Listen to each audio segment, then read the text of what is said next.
Dear Michelle, I wanted to write you tonight because I feel that for every small man in an octagon with a microphone in Washington, D.C., there are 1,000 of us who see what a profound and positive impact you've made on not only our country, but on our world. I think that one of the most powerful things we can do as men is to stand up to other men when they're acting as bullies, and also to amplify female voices. I stumbled upon a quote of yours that resonated with me, so I'd like to read it back to you. Strong men who are truly role models don't need to put down women to make themselves feel powerful. People who are truly strong lift others up. People who are truly powerful bring others together. So tonight, to you, I say thank you for your integrity. And I'll also tell you that I'm angry that there are men out there who are insecure enough that they think cruelty is somehow masculine. None of the men that I look up to and respect are the least bit cruel. By the way, I think that the Knicks will probably turn down their visit to the White House this summer. So y'all should invite them to the new presidential center in Chicago. All the best from New York City. Big love, Noah Runs. Hey, yo, not to change the subject, did you hear Michelle Obama say nigga the other day? I absolutely did, and I pulled that clip, and we're going to play it right now. Do you know, like, every day you wake up and go, like, no, that nigga did me wrong. Come on. I love that so much. I listened to that 45 times in a row. Yep, I did as well. I felt like this would be a good thing for us to talk 45 times in a row. When I heard her, I said, oh, why was she doing this when she was in the White House? Our former president, cool as fuck, has been somewhere in the kitchen and said some shit out of pocket. And Michelle then poked her head out, tilted like this, Justin. Nigga, who is you talking to, nigga? Hey, family.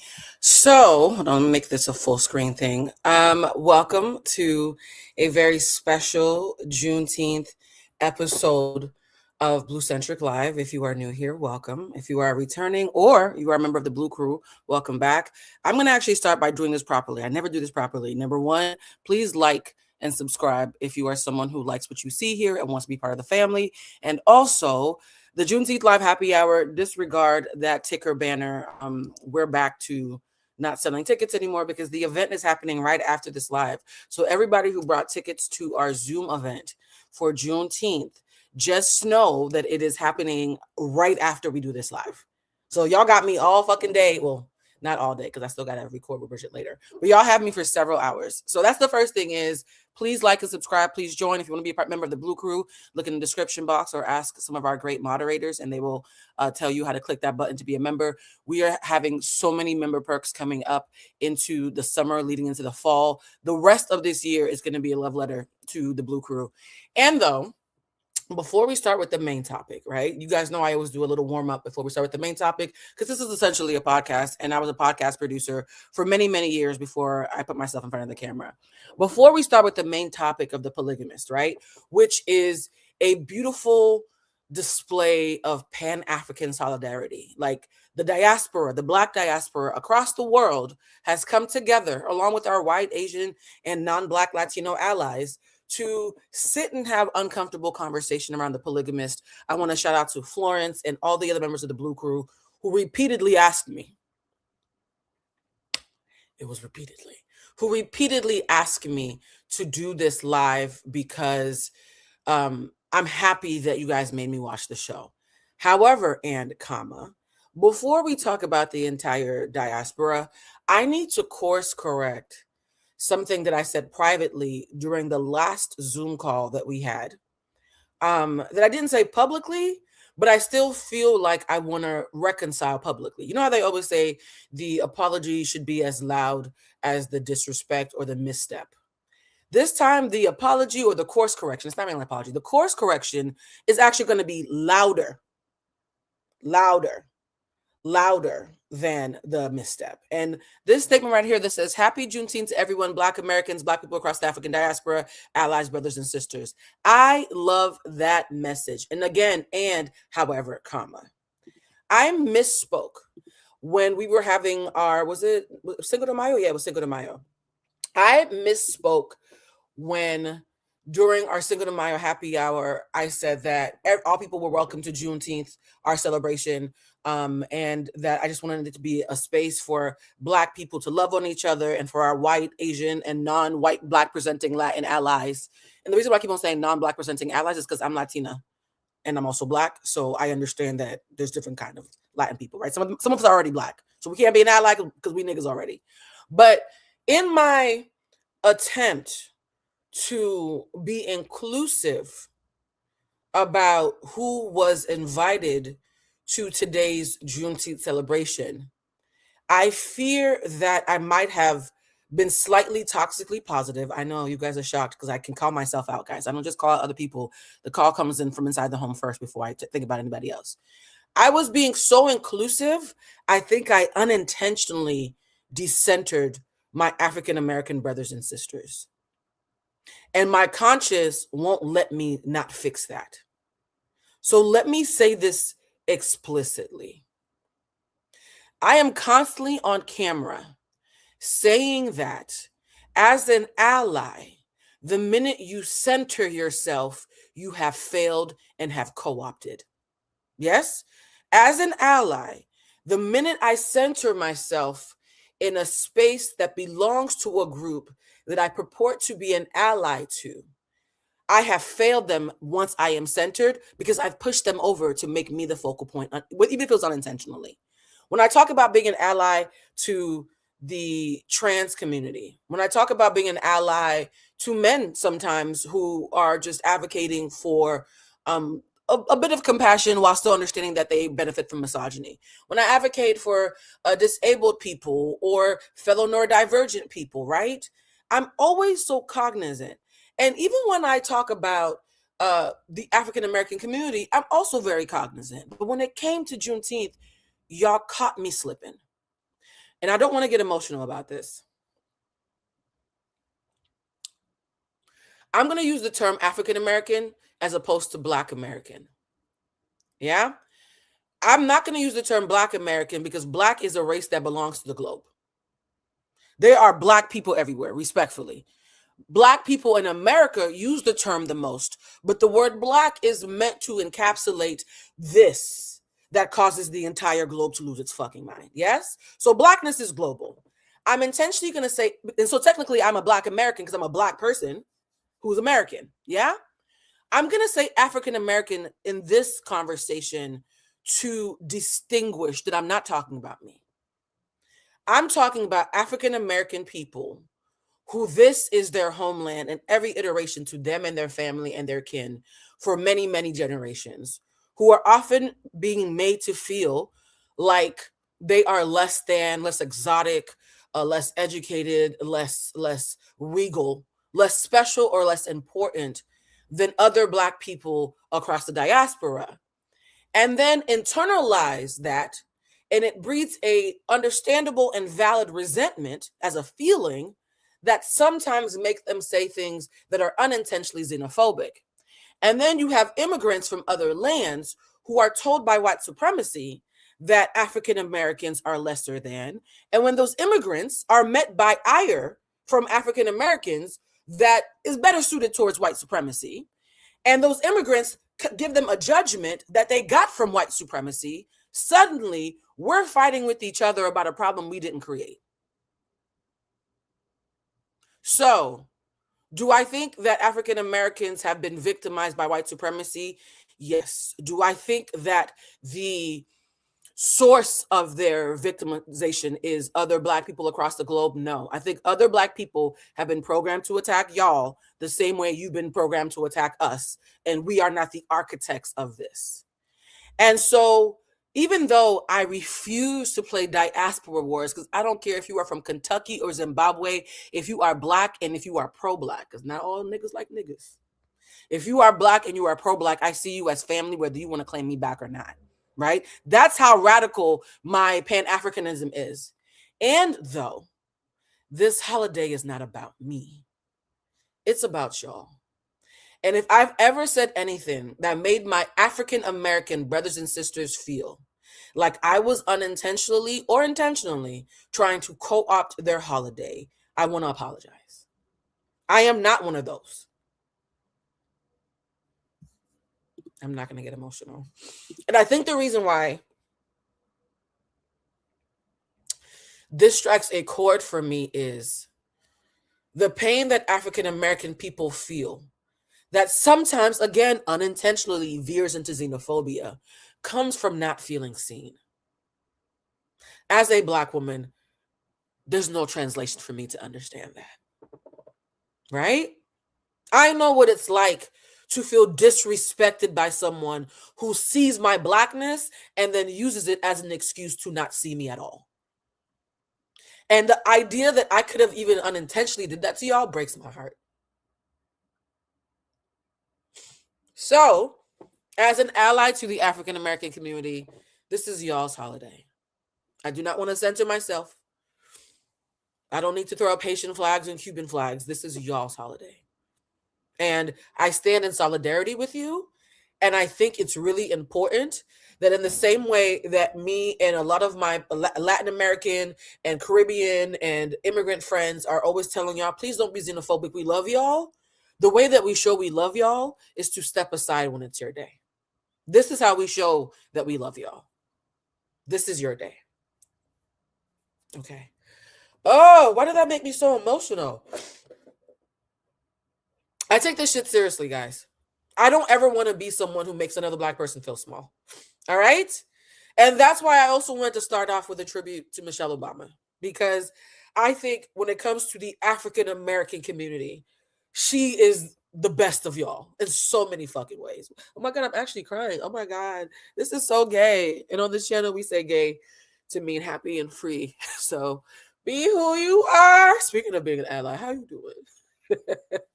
All right, now that we've gotten that out the way, because I was on Threads and I saw the commentary of Black people across the diaspora feeling slighted by xenophobic African American people who were being really nasty about how we're not allowed to celebrate today.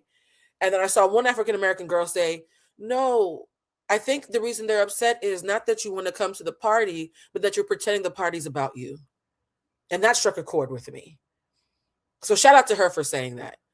For those of you who are being xenophobic, I need you to sit down and recognize your problem isn't that we're coming to the function, it's that you feel like we've taken over the function, and that is valid. It's valid. I can't say I don't play diaspora wars if I don't also educate about the moments where we fail each other unintentionally. And I keep on saying unintentionally because that's me showing grace and choosing not to believe that all the Haitian, Dominican, Cuban, Nigerian, Black, British, etc., who unintentionally might have made you feel like we were taking over, that we did it on purpose. I'm going to give us grace too, right? The ones that I give a fuck about, not the xenophobes. I don't fuck with xenophobes. But the ones that I speak for, we didn't mean that shit, and I want to apologize. All right. So now that we have centered that Juneteenth is a day for us all across the diaspora to specifically celebrate our African-American brothers and sisters, let's pan out to the rest of the diaspora and talk about the polygamist. Oi! Ooh, bon Dieu. Child, this has been... Actually, you know what? Let's play the dogs. Let's clear the air for a second. Shout out to South Africa, okay? So we talked about African-Americans, and now we're going to South Africa. Somebody said, "Not stop, you about to make me cry too." You know what? I think it's just being seen. I think the reason why I get emotional when I take moments to do stuff like this is because I know the impact of just making sure that someone explicitly knows that you see them. And that's why last night I posted on my stories about how the easiest way to offend the fuck out of me is to make me feel like an afterthought, because that means you don't fucking see me. It's all connected, right? I too am offended by it. So I can't get mad at a group of people who are offended in the same way that I am. But now we're pivoting. Actually, let's play the dogs. Let's play the dogs. Let's make sure we clean the air. If you're new here, again, we have this thing that we do where we play the cute little evil eye dogs whenever we have a heavy moment and want to clear the air a little bit.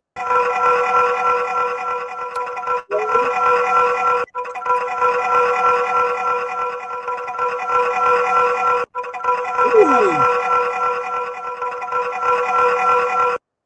Now, I had me a morning. Don't even talk about it. I've spent the morning cussing out everybody. I had to put myself on the timeout. That's why we started 25 minutes late, because I said I will not enter into this space bringing in the anger that doesn't belong to y'all. So after a morning of just reminding people to like show me the respect that I've earned, it's not a gift. I fucking earned that shit. After a morning of reminding people to respect me in a way that I have earned through action and not just conversation, I was like, oh, I have to do a shout out to Black American people and African American people and all Black people across the world.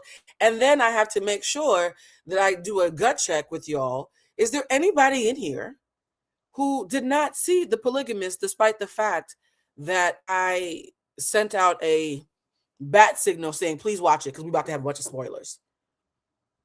Is there anybody who didn't watch it?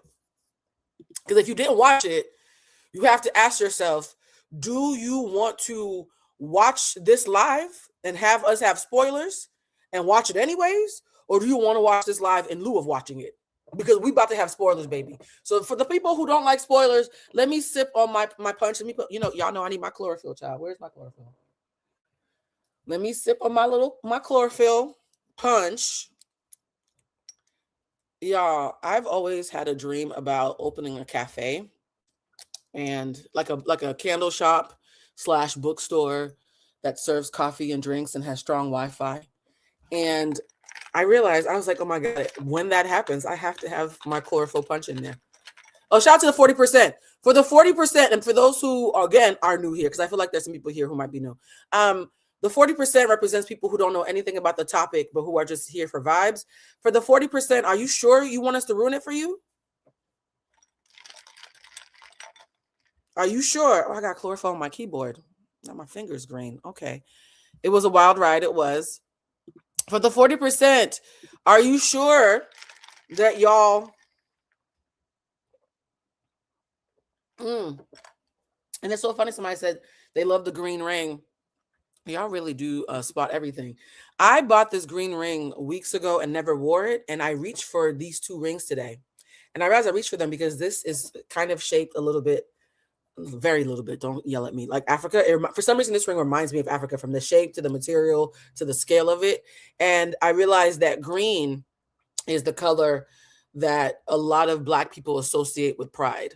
Right? Whether you're being Pan-African or saying I'm Black and I'm proud and wearing cross colors from the 90s, green is one of those colors that I feel like people in the Southern Black people think about green, bougie, avocado toast eating niggas in LA think about green, African people think about green, Caribbean people think about green. There's something about this color that it feels like it ties us. So I was like, oh, this is perfect. So the jewelry is a shout out. I'm also wearing olive pants.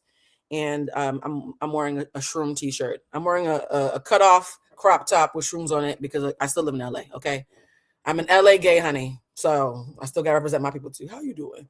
All right. So somebody says this live is better. Let's talk. Okay. So now that I've gotten everybody, green is also one of my favorite colors as well. Now that I've gotten everybody's consent, spoilers, please. Okay, let's do it now. The live is called Netflix global hit, The Polygamist is Everything Tyler Perry Isn't. And I call it that because I meant that shit. I am working on a project right now that is probably going to be, how do I say this without sharing too much? Because it's in the infant stage. I'm working on a project right now that is probably going to make me someone that people do lives about, rather than someone who's doing lives, right? And the project is something that I'm deeply passionate about. Yes, it involves TV. It involves television. The project is something I'm deeply passionate about. And it's so weird choosing my words. I have teamed up with someone who I think is amazing and who I think God sent to me. I think God sent me this person for me to make the thing in my head a reality. And at the end of our meeting yesterday, I said, you need to watch The Polygamist because it's literally what Tyler Perry's films and projects would be if it was done by someone who was a woman who actually gave a fuck about consequences and the psychological safety of her viewing audience. So spoiler, we've already told you the answer to the question up front. Why is The Polygamist everything Tyler Perry isn't? Because there's a level of care that the team, the woman who wrote it and the woman who showrunned it, there's a level of care that those women have shown in this project while still very much in the key of Tyler Perry that Tyler Perry himself does not have. So for all of you, because I used to ask myself, Blue, you grew up on Nollywood. I grew up watching Nigerian Nollywood movies with my mother. And there was a Nigerian Nollywood movie called Beyonce. And it was about this girl who lived in a village named Beyonce. And she went through all this stuff with all the boys that she liked. And then there was Beyonce Part 2. And then there was a Part 3 called Beyonce versus Rihanna. These are about African girls in a village. And my mother spent so many years watching the Beyonce movies with me. When she saw the actual Beyonce, she's like, who the fuck is that? Guys, no spoilers, by the way. Please do not jump to tell us how much you know in the comments. The 40% wants me to take them on the ride, not you rushing to tell them everything in the comments. Okay, let them have the journey. You love the Beyonce movies? So as somebody who grew up watching Beyonce movies, the Nigerian Nollywood films, not just Destiny's Child and them, with my mama, you would think that I should love Tyler Perry because it's in that same telenovela campy note, right? And also, my daddy's Cuban, and whenever my dad was coming over, I always knew that my mother would put Julio Iglesias, not Enrique Iglesias, his pappy, okay? In the 80s and early 90s, we had Julio, and Enrique came later. So whenever my mother would put Julio Iglesias on the record player and turn the TV to Telemundo, because my daddy liked to hear his native tongue when he would come over, I knew Papa was coming over. So for me, Telemundo novelas feel like daddy's coming home. Yes, me and my therapist have unpacked this. And Nollywood movies feel like me and mommy are having quality time. So I'm exactly who should have loved Tyler Perry. And now I live in Hollywood where he's paying for half of my friends' mortgages, right? And yet, it's tricky for me, right? The one show that Tyler Perry has that I can actually enjoy and not feel like I'm doing community service is Divorced Sisters. It's the right amount of camp. LaToya Luckett, Kadeen, and that whole cast are doing an exceptional job. So I think Divorced Sisters is probably the one Tyler Perry project that I can, with my full chest, support because I understand the camp and it's fun. The rest of them shits, I think, are damaging in some ways. And have normalized certain tropes and have trauma bonded with us via Tyler Perry's own, what I perceive to be his shit, in a way that I actually find a little bit dangerous. Yeah? So no, I do not identify with Sarah. I do not identify with Sarah. Don't put that on me. Please don't. That's very disrespectful. Your mother liked Julio Iglesias too. So as an Afro-Latin Caribbean woman who's incredibly Pan-African and pro-Black, who holds space for all Black people, particularly pro-Black people, because there's other people who are not pro-Black, I was supposed to love this shit. And then I think watching The Polygamist was the final piece of the puzzle. I said, oh, the lack of care is where he lost me. Because even in the Beyonce movies and Hollywood movies, there was a care. Yes, it was campy and salacious. And, oh, no, I can't believe you fucked my husband. There was all of that, right? Shout out to Erica Kane. I also grew up watching General Hospital and Young and the Restless, right? But, there's a certain recklessness with Tyler Perry that makes it hard for me to clap for him, even when valid points are made about how he's also helpful while being harmful. That's why The Polygamist, I think, is doing so well globally. Because everybody who has been conditioned by Tyler Perry, right? Because he's a billionaire for a reason. Is he a billionaire? No. Is Tyler Perry a billionaire or just close? Is Tyler, because I will fact check in the middle of my own Tyler Perry. Is Tyler Perry married? Who the fuck is Googling that? Is Tyler Perry a billionaire? Let's see. Yes, Tyler Perry has 1.4 billion. So Tyler Perry as a billionaire, big B, not the little one, he has conditioned all of us to have to make peace with the presence of campy, over-the-top telenovelas with big names while not keeping us safe. And I think that's actually why The Polygamist is doing so well. I think The Polygamist is doing well because it is a much more socially responsible response to the ecosystem that Tyler Perry didn't create, but popularized for this generation. Thank you for coming to my TED Talk. That's the entire premise of the life, right? So now that y'all know, be who you are. Shout out to the gays who are coming in late. So now that we have, number one, shout out the African American brothers and sisters for their holiday. Number two, giving Tyler Perry credit for popularizing the genre while also critiquing him for the harm he's caused while being reckless and having everybody in crooked wigs and shit, right? Now we can give the Polygamist its flowers because we've done all of our due diligence. Yeah? Okay. So for those of you who've seen it, don't jump ahead and ruin it for those of you who haven't. 60% of you on average come here knowing what I'm talking about. 40% of you come for the ride, and I love you all. All right. And I am hoping, oh man, I didn't do a copyright check. I'm going to tell y'all right now, if you have a friend that you think should watch this, tell them to watch this right now because I did not do a copyright check. I kind of used my gut instincts and a little bit of wild card razzle dazzle, hoping that this won't get demonetized. If any part of this live gets demonetized, I still want my fucking money and I will mute it. So if you want to see, not me threatening y'all, if you want to see this without the parts that might get me in trouble getting muted first, call your people and tell them they need to watch the live. I just realized that I didn't do a copyright check. Lord, if I say it one more time, it's like red rum. I'm not going to keep on saying it. So yes, if you want to see this live the way it was meant to be seen without any interference from outside parties, this is probably the most time sensitive. And I'm going to tell you right now, if they do take away my coins for all the research I've done, I will put this in the members only area so fast.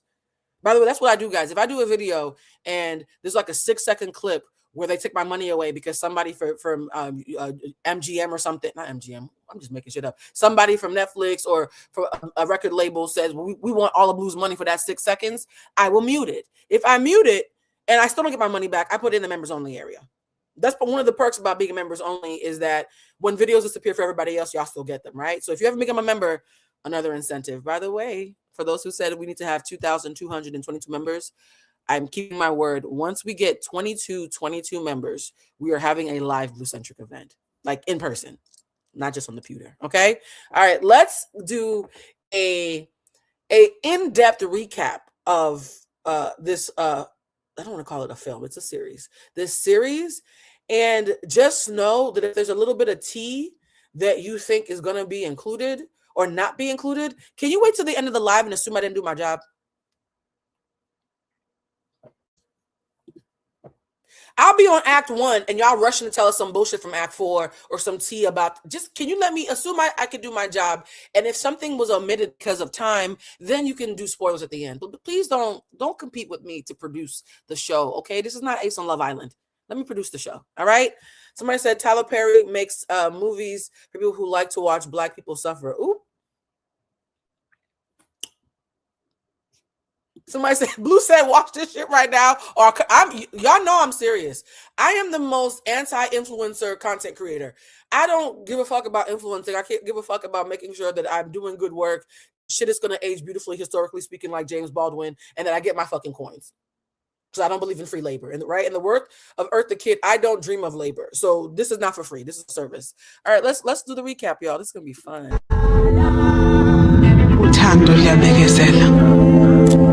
Oh, wait a minute. That sound was not supposed to be included.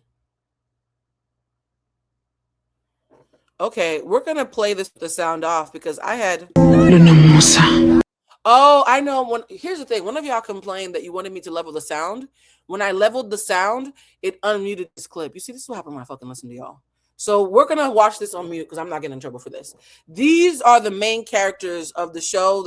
Let me play it over from the beginning. All right. So these are the main characters of the show. This is the married couple, right?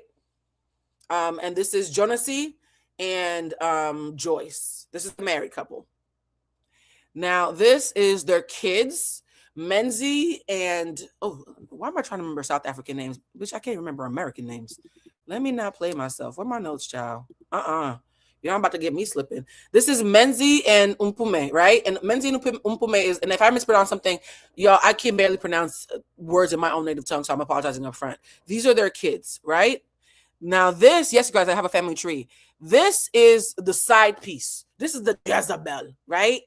This is Matipa. Matipa is the Jezebel. She's the one who is dating Jonasie's brother and working at the company J&J. J stands for Jonas and Joyce, right? Jonas and Joyce have a company named J&J, and Jonas is the CEO of it. Jonas's brother, Magesh, works with him.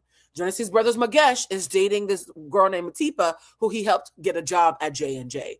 What Jonas's brother does not know is Matipa does not want his rotund self. She wants his rich brother.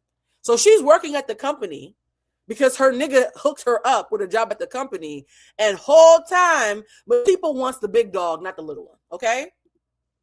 And let me see who else is in the family tree. This is the mama doing toxic mama shit, but also saying, why don't you leave that man, child? Please just leave. This lady's lines the entire 22 episodes was, girl, why don't you leave him? You gonna leave him yet? Did he get left? Let me hold the babies while you prepare to leave him. Can I help you pack to leave him? She's a wonderful actress, but that's all she did the entire fucking 22 episodes. Has he left yet? Is he dead yet? Can I help you bury him? The lady want that nigga gone, and I don't blame her, okay? I'm actually happy that her mother was not talking about, girl, he got money. I'm happy that her mama was like, no, you need to leave his stinking ass. Now, who else is in the family tree? Oh, this is Magesh, right? Magesh, his less attractive, more rotund, very sweet teddy bear brother, and his wife, Essie. Sorry, just saying Essie's name triggers me. Somebody said, you're actually doing great. Oh, okay. I try. Okay. I'm trying. I'm doing my best. And when I don't do well, you're free to tell me that as well. So this is Magesh and Essie, who are the in-laws to Joyce and Jonasy, right? Magesh is the brother. Essie is his wife. Let me see. This is Freedom. Freedom is Essie's son, right? So Essie's married to Magesh, the brother. Freedom is Essie's son, who she had from another man before she married Magesh. This is Sarah. Sarah is Magesh and Essie's daughter. Okay? So Freedom and Sarah are Magesh and Essie's children, but Freedom is from a previous relationship. You see how I'm walking y'all through this so that even if you haven't seen the show, the 40% can still play along, okay? And honestly, my recaps be as long as the fucking shows. This is Lindani. Lindani is the best friend of Jonasy and Joyce's daughter. So she's the best friend of the main couple's daughter. Let me see. And that's it. So we've seen Jonasy and Joyce, their children, Menzi and Umpume. Umpume's best friend, Lindani. Their in-laws, Magesh and his wife, Essie. Essie's children, Sarah and Freedom. And the Jezebel. Right? So we know everybody now. Yes? Somebody said I'm part of the 40 today. Can the 40 tell me, do you now feel like you know everybody? Because I went through the fact that I had to track this down because I didn't want to leave y'all behind. And the fact that it had 22 episodes and that's my angel number, I said, now I have to watch this. I'm really that much of a basic bitch. Okay? So I need you all to understand the main characters. 40%, the people who didn't watch the show and who are just here for the ride. Are y'all good? Y'all good? Y'all know who everybody is? All right, I'm going to tell you this right now. For anybody who said, Blue, you must watch it because it's going to keep you gagged until the last episode, you don't know me.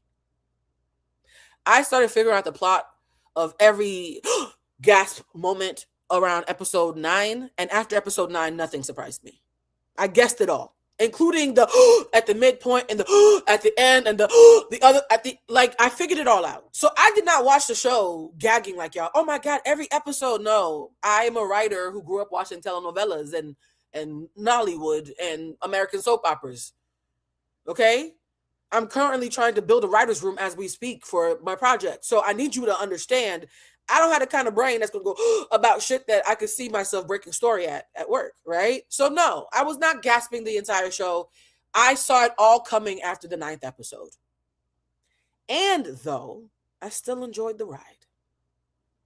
Yes, thank you. The people who were raised on this shit, we were not as shocked as the rest of y'all. All right, so you get to say you know who everybody is. Got it. All right, let's continue. I can put the volume back up because I think the copyright music stops. I'm so sad because the music that I had playing instead of the copyright music was so tea.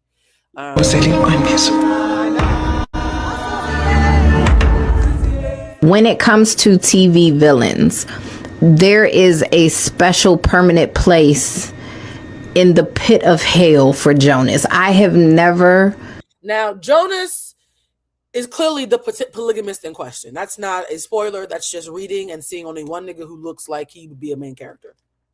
Yeah. I can't gag the gagger. Oh, don't make me put that on a shirt. How you doing? So, Jonas sees the community peen here. Nobody's surprised. You knew that the minute you saw the fucking flyer, right? So he's community peen, and he is, what would they say? He is wicked. Jonas is wicked. Shout out to those of you who were gagged. I love that for you. He is wicked. Hated a character as much as I hate Jonas. Like, We know when I went through that thing with my phase of only dating Nigerian men for like 2 years. I dated I won't say date because some of them lie about what we did. I romantically entertained 4 Nigerian men back to back. I deserve compensation. I've had Nigerian women tell me that I was doing community service, right? So to the good Nigerian men out there, clearly I'm not talking about you. I'm talking about your brothers who you know, your loud brothers who run the streets. And when I spent all this time talking about the Nigerian men that I dated and what I've learned from that, and they're like, Yoruba demon, Igbo demon. I don't know what tribe Jonas he from. He's just a demon. We don't even need a tribe. This man is wicked. Baby, the way he had my blood pressure up, the way I don't even care to know the actor's name that played him. That's how mad, because you're Jonas. I guess this and hers too, child. You are Jonas, and you ain't shit. Y'all didn't tell me it was 22 episodes. I wasn't prepared for that. But y'all also didn't tell me that opening scene was going to lock me in so much with Joyce at that funeral. Emotional damage. That it didn't matter that it was 22 episodes. If you need something to watch that is going to grab you and sit your ass down and not have you look away and leave your jaw on the floor when the episode's end and have you cussing. Girl, now you know how people named Karen feel. I know people who have mothers named Karen who are sweet as pie, and yet, it's up and it's stuck for the Karens. And have you hating Jonas, JoJo, fucking Satan. And then that ending, baby. Baby, they rarely are. Here's the thing. Why are we pretending that we've only gotten our hearts broken by 10s?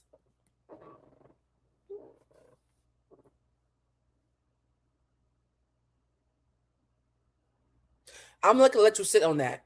If you can tell me without getting struck by lightning that you have only gotten your heart broken by 10s, then you can say that. Oh, no, he's not even that. Nigga, we get our medium ugly niggas, fat dudes, broke men without a pot to piss in, waste women's time all the time. Why do we keep pretending like getting your heart broken or betrayal romantically is a meritocracy based on how fine you are and how accomplished and tall and rich you are? There are broke niggas, short niggas, ugly niggas, fat niggas, stupid niggas who break women's hearts all the time. I actually think him looking like this made it more valid and more fact-based. Had he been Boris Kojo, I'd be like, this is not relatable, child. Well, for me, it is, unfortunately, because the pretty niggas be wasting my time, too. But still, I think him looking like this actually is part of why it feels like, oh, my God, I recognize myself in this, or my mother, or my sister, or my auntie who we don't talk to no more. Mom Charlie, I play Jonas Gomorrah. And I'm Gugu Gumede, and I play Joyce. Now, Google talking about, there was a video of Google saying that she used to get cast as older when she was fat. Now she lost all this weight. She looks her age. Google, respectfully, you're a gorgeous woman. You looked very young when you were fat, and you getting thin was for your health, and I'm proud of you. You don't look younger losing the weight. I've seen so many videos about this. It's doing my head in. I'm not doing it to be disrespectful. The thing of, oh, I've lost 50 pounds and I look younger. No, you looked younger fat. The fat was making you cherubic. You look good either way. Yes, she's 34. I thought she was 45. You have a very mature face, and I think you've been told you have a mature face your entire life, and you thought that you losing weight had changed that, and it hasn't. And the reason I'm saying this from a place of love is people are talking shit about you because you keep making this a talking point.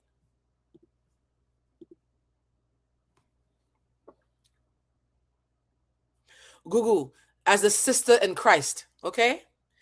Stop doing videos about... Should I play the video? Because the first... You know what it's like? It's like when you have a friend who you think could either be 35 to 45, you would believe either one, and she tells you she's 45, not 35, you're like, oh, you look good, and you keep it moving.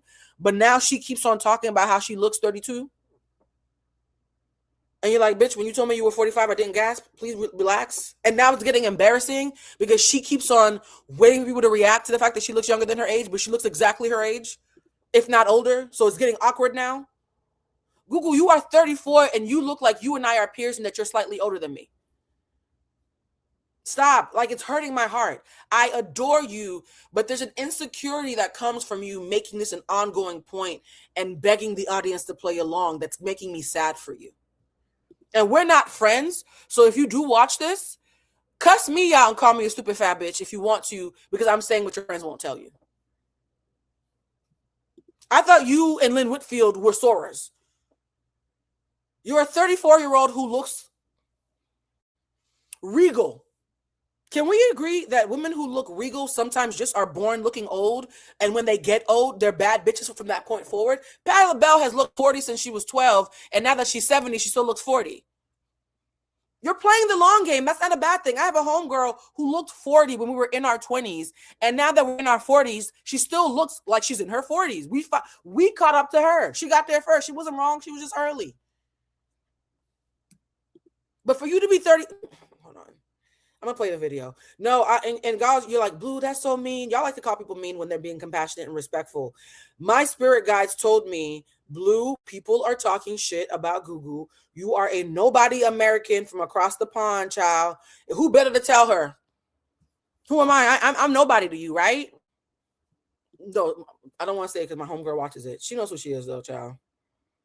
She knows who she is. Hold on. Where's the video of Gugu trying to tell us she looks like a baby? Actually, should I not post it? Let me just do a quick screen grab. I don't want to post the whole video because the video is so cringe to watch. Gumede, the fact that her age is the number one search means, Google, your age being the number one search means I'm not alone here, baby. Your age being the number one search means we all feel awkward that you won't let this go. Oh, God. I'm about to be called all types of bitches after today's live, child. But, you know, somebody got to do it. Hold on. That's Michelle Obama. There she goes. All right. This is a picture. Mind you, Google, you're a beautiful woman either way. So I'm not calling you ugly. Because I do call people ugly sometimes. I don't think everybody's beautiful. I don't play that shit. Some of you are facially challenged, and it's okay. Somebody thinks I'm ugly. It's okay, right? I'm not a hypocrite. If I can think people are ugly, people could think I'm ugly too. I don't give a fuck. Google, this was you fat, and this is you now.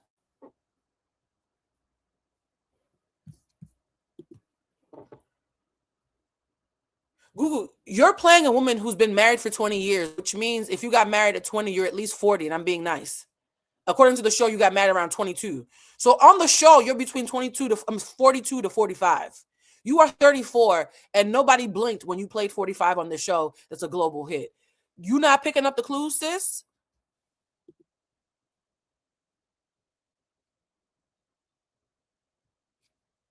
Oh, somebody said my controversial take is not everybody looks good small, and she's one of them.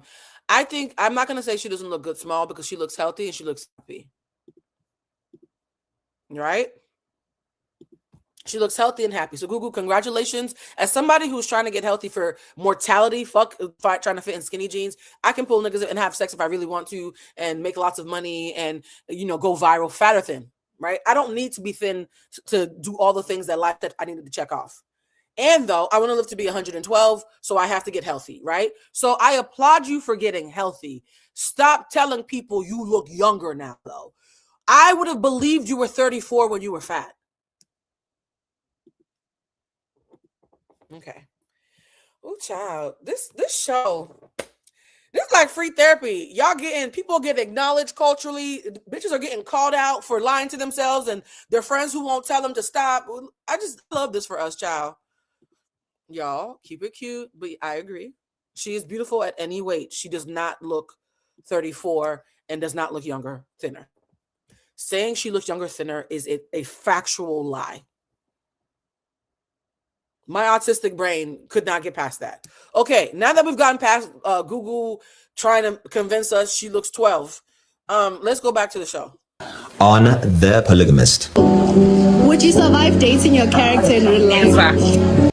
Now, this bitch is a bad bitch. My God. She's so fine. I had to stop. She's finer in real life than she is in the show. Like, the show downplays how fine she is. I had to stop adding her videos to the montage because it was just, I was like, well, you're just being gay now. Mind you, I'm not even attracted to femmes. Shout out to our English brothers and sisters, right? So, this bitch, I believe she was 34, 36, 47. I know 47-year-olds who look like this as well. Again, guys, if you are a black woman and I believe that you are 30 or 50, it's because you're a black woman. Okay? Okay? I'm technically middle-aged and I'm up here in a side ponytail and a crop top like a child. I'm a 40-year-old teenager at this point, yes? So I need y'all to understand this is not a slight. Black women were kind of like all of the above when it comes to aging. But this bad bitch, my God. And this is her from the waist up. It's a whole different party when she turn around.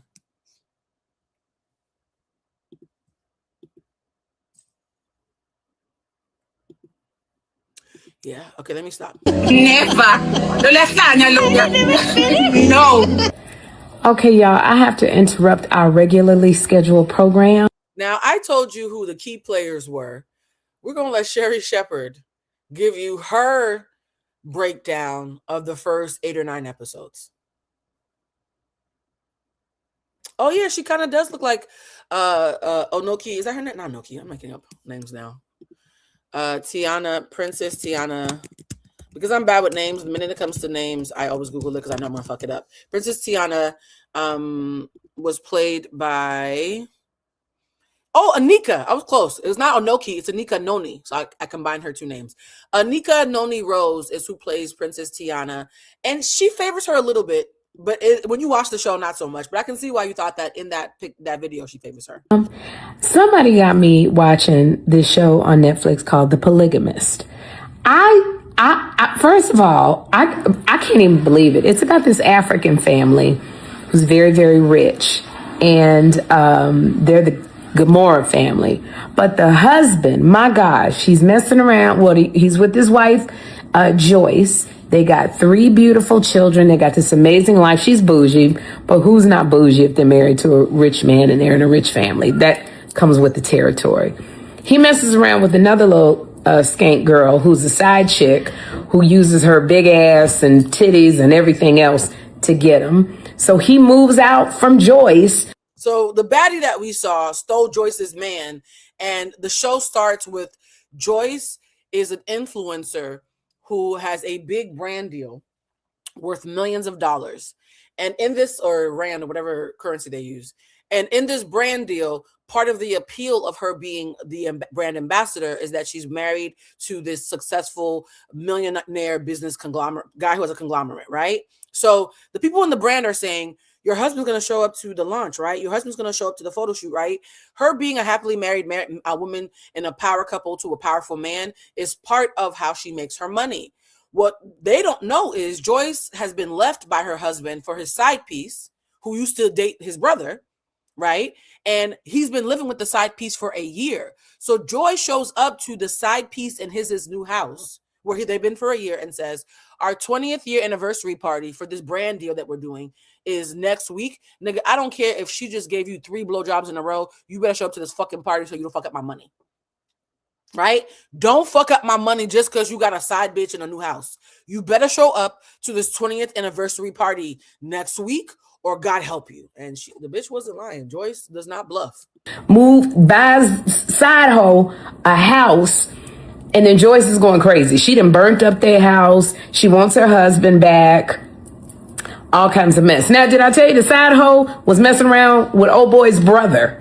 The husband the side hoe was messing around with his brother, but left the brother to get with him. Then he left his wife Joyce.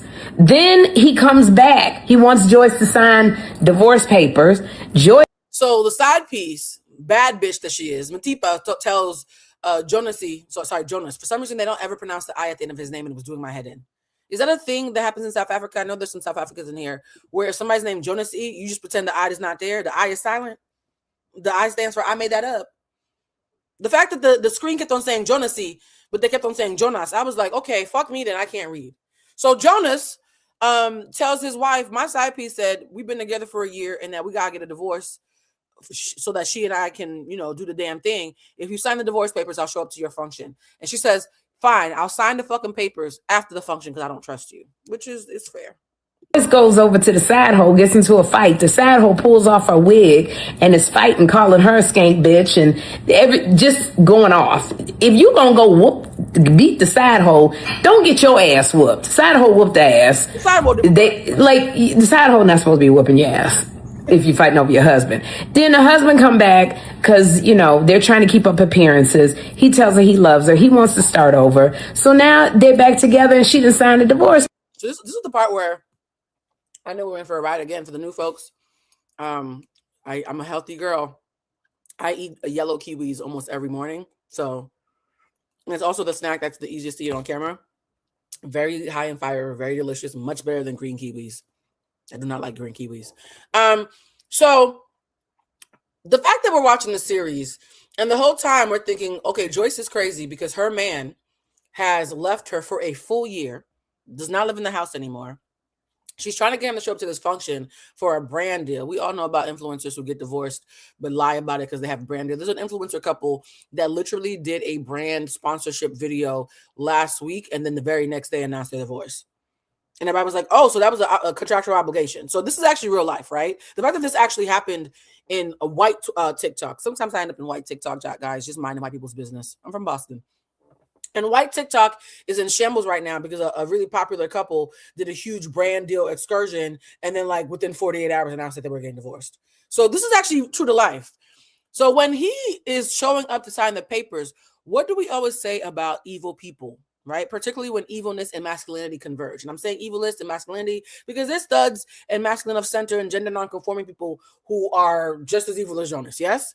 And they always want what they can't have. The minute Joyce signed the divorce papers, he suddenly wanted her back. He's like, oh, wait, you really about to get rid of me? Nigga, you just left me for a year. And I just watched 7 episodes of you giving back shots. This show has a lot of sex, okay? I want to know what kind of body deodorant and baby powder and nipple tape they were using because they was fucking. Okay, they was fucking. Every episode, somebody had their legs up in the air around Jonas's ears. At what point somebody was pregnant and couldn't have sex? She was like, I had a C-section. He said, well, bitch, use your mouth. Jonas was a sex demon. So much sex. From the back, up on the wall, upside down. Okay? In a circle. Laying it low and spreading it wide. I have not seen that much rotund African booty actually ever. Yeah, Beyonce versus Rihanna didn't have that when I was watching Hollywood films. So Jonas is at the point where he's like, oh, bitch, if you're going to leave me now, I want you. And suddenly he goes to her house for to sign the divorce papers and he never goes home to his side piece. His side piece comes looking for him. Like, where's my nigga? And Joyce is like, bitch, this is my house. He's my husband. He came home. Then they start tussling and Joyce gets her ass slightly beat. I mean, once you pull off my wig, you kind of won. She pulls off. Matipa beat up Joyce. I'm not even gonna hold you. I was rooting for Joyce. I was like, there's no way you're gonna let the main character get beat up by the big booty fine ass side piece. And yeah, here she was getting her ass whooped, which is unfortunate. Papers. What's going on? He won't let her talk about the fact that he with the side hoe. Side hoe shows up at the function. Yep. The function that they're having to keep appearances. Side hoe comes in a red dress, big booty. Is it like big ass tribes in Africa? Because yes. These asses are huge, but they're natural, which I love. She shows up. Again, let me think about it. I live in LA. I have seen big asses like that a lot. The natural ones hang different. Yeah. Do your booty hang low? Do you shake it fast and slow? Like, them booties has some girth to them. And I know we usually use that language for penises, but them gooties, they just, not the gooties. Good booties is gooties. Okay. Why? I'm dating men right now. Why am I being so gay right now? But yeah, no, like, when I'm telling you, the cheeks were cheeking. And it's very interesting, too, because the wigs being so bad, I was like, is that just a symptom of the diaspora just universally having questionable relationships to lace fronts, or is it a shout out to Tyler Perry? I couldn't tell. Maybe both. To go off, but then husband shows up to keep appearances. It's like their wedding renewal, their vow renewal. So they both got these brand deals that they don't want to lose because nobody knows that they're separated. So side hoe is just sitting in the back of the party mad. So now he's telling Joyce, his wife, that he loves her. They're in bed together. They didn't have sex. She's like, what's going on? But he, I love you. I love you. I love you. He don't want her to talk. So so Joyce, the wife, goes to her like sister-in-law, the brother's wife, who was messing with the side hoe in the first place, but she broke up with him to get with his. So when Joyce goes to, I'm looking for a napkin because one thing about the yellow kiwis is they're very succulent, child. So Joyce goes to Magesh's wife, Essie, who's supposed to be the supportive, less wealthy, living in Soweto big bitch who's always had everybody's back, right? She's supposed to be the fat sidekick who's married to his fat husband, his fat brother. So Joyce goes to her as a sister, as sister-in-laws, and says, what do I do? And the girl, Essie, says to her, when men cheat, just make sure you give them a soft place to land when they come home. Because we're going to have spoilers, I can tell you, as a writer, the minute Essie said that, my antenna went up. Shout out to the South Africans who are coming in here. Having my African-American brothers and sisters, my Latin-American brothers and sisters, and my Caribbeans and other British people here, and the South Africans who we're centering in this moment all together makes my heart so happy. Like, y'all don't even understand. It's like my dream to just... I dream about diaspora just loving on each other all the time. It's just blame James Baldwin, child. So, as a writer, the minute Essie said, when a man cheats on you, your responsibility is to give him a soft place to land, my brain said, ping. This is character development. You have told us that Magesh is cheating on Essie with Matipa. Matipa left Magesh for his much more affluent brother. You're either trying to tell me that Essie knows that Magesh cheated on her, or Essie is somehow complicit in some foolishness, right? Because a lot of you have seen the show, and those of you who haven't have given me permission to give spoilers. As a writer, that was a character development moment, right? Her character arc is being built in that moment. And you guys, I had a 7-hour production meeting yesterday, so that's why I think my brain is still in like writer mode. So I'm like, okay, you're telling us that she's either in on the scandal, or as very least complicit to other scandals that involve infidelity. Got it. So immediately, I'm like, Essie is the big bitch who believes in letting niggas cheat. Oh God, we already not kindred.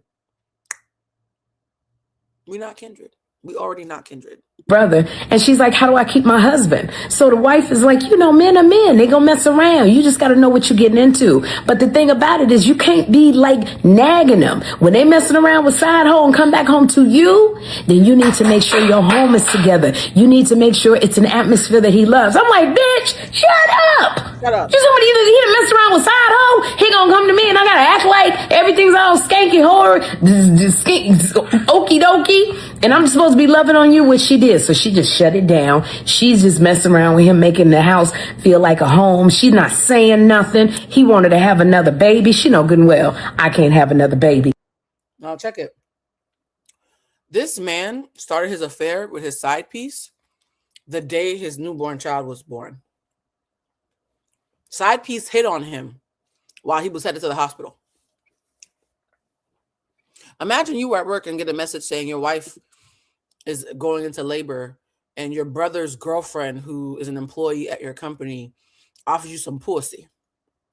And you go see the baby, hug on it, kiss her on the forehead, and then go get some pussy from somebody else the same day. I said, now hold on. What have y'all got me watching?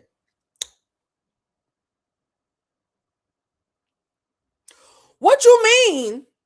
The day your baby was born is also the anniversary of when you started fucking your next bitch. Kissed his wife and the baby. I think he adopted the baby child. The baby wasn't even acknowledged at that point. Ran off and was doing back shots. He spread that let it. Let me stop. The show is triggering. He taking her to the islands and all of this other stuff. Talking about, can we not talk about when we separated? No, I want to talk about when we got separated, because when we got separated, you was side hoe. Did I tell you the wife burned up their house over there? See, that's what love. Okay, so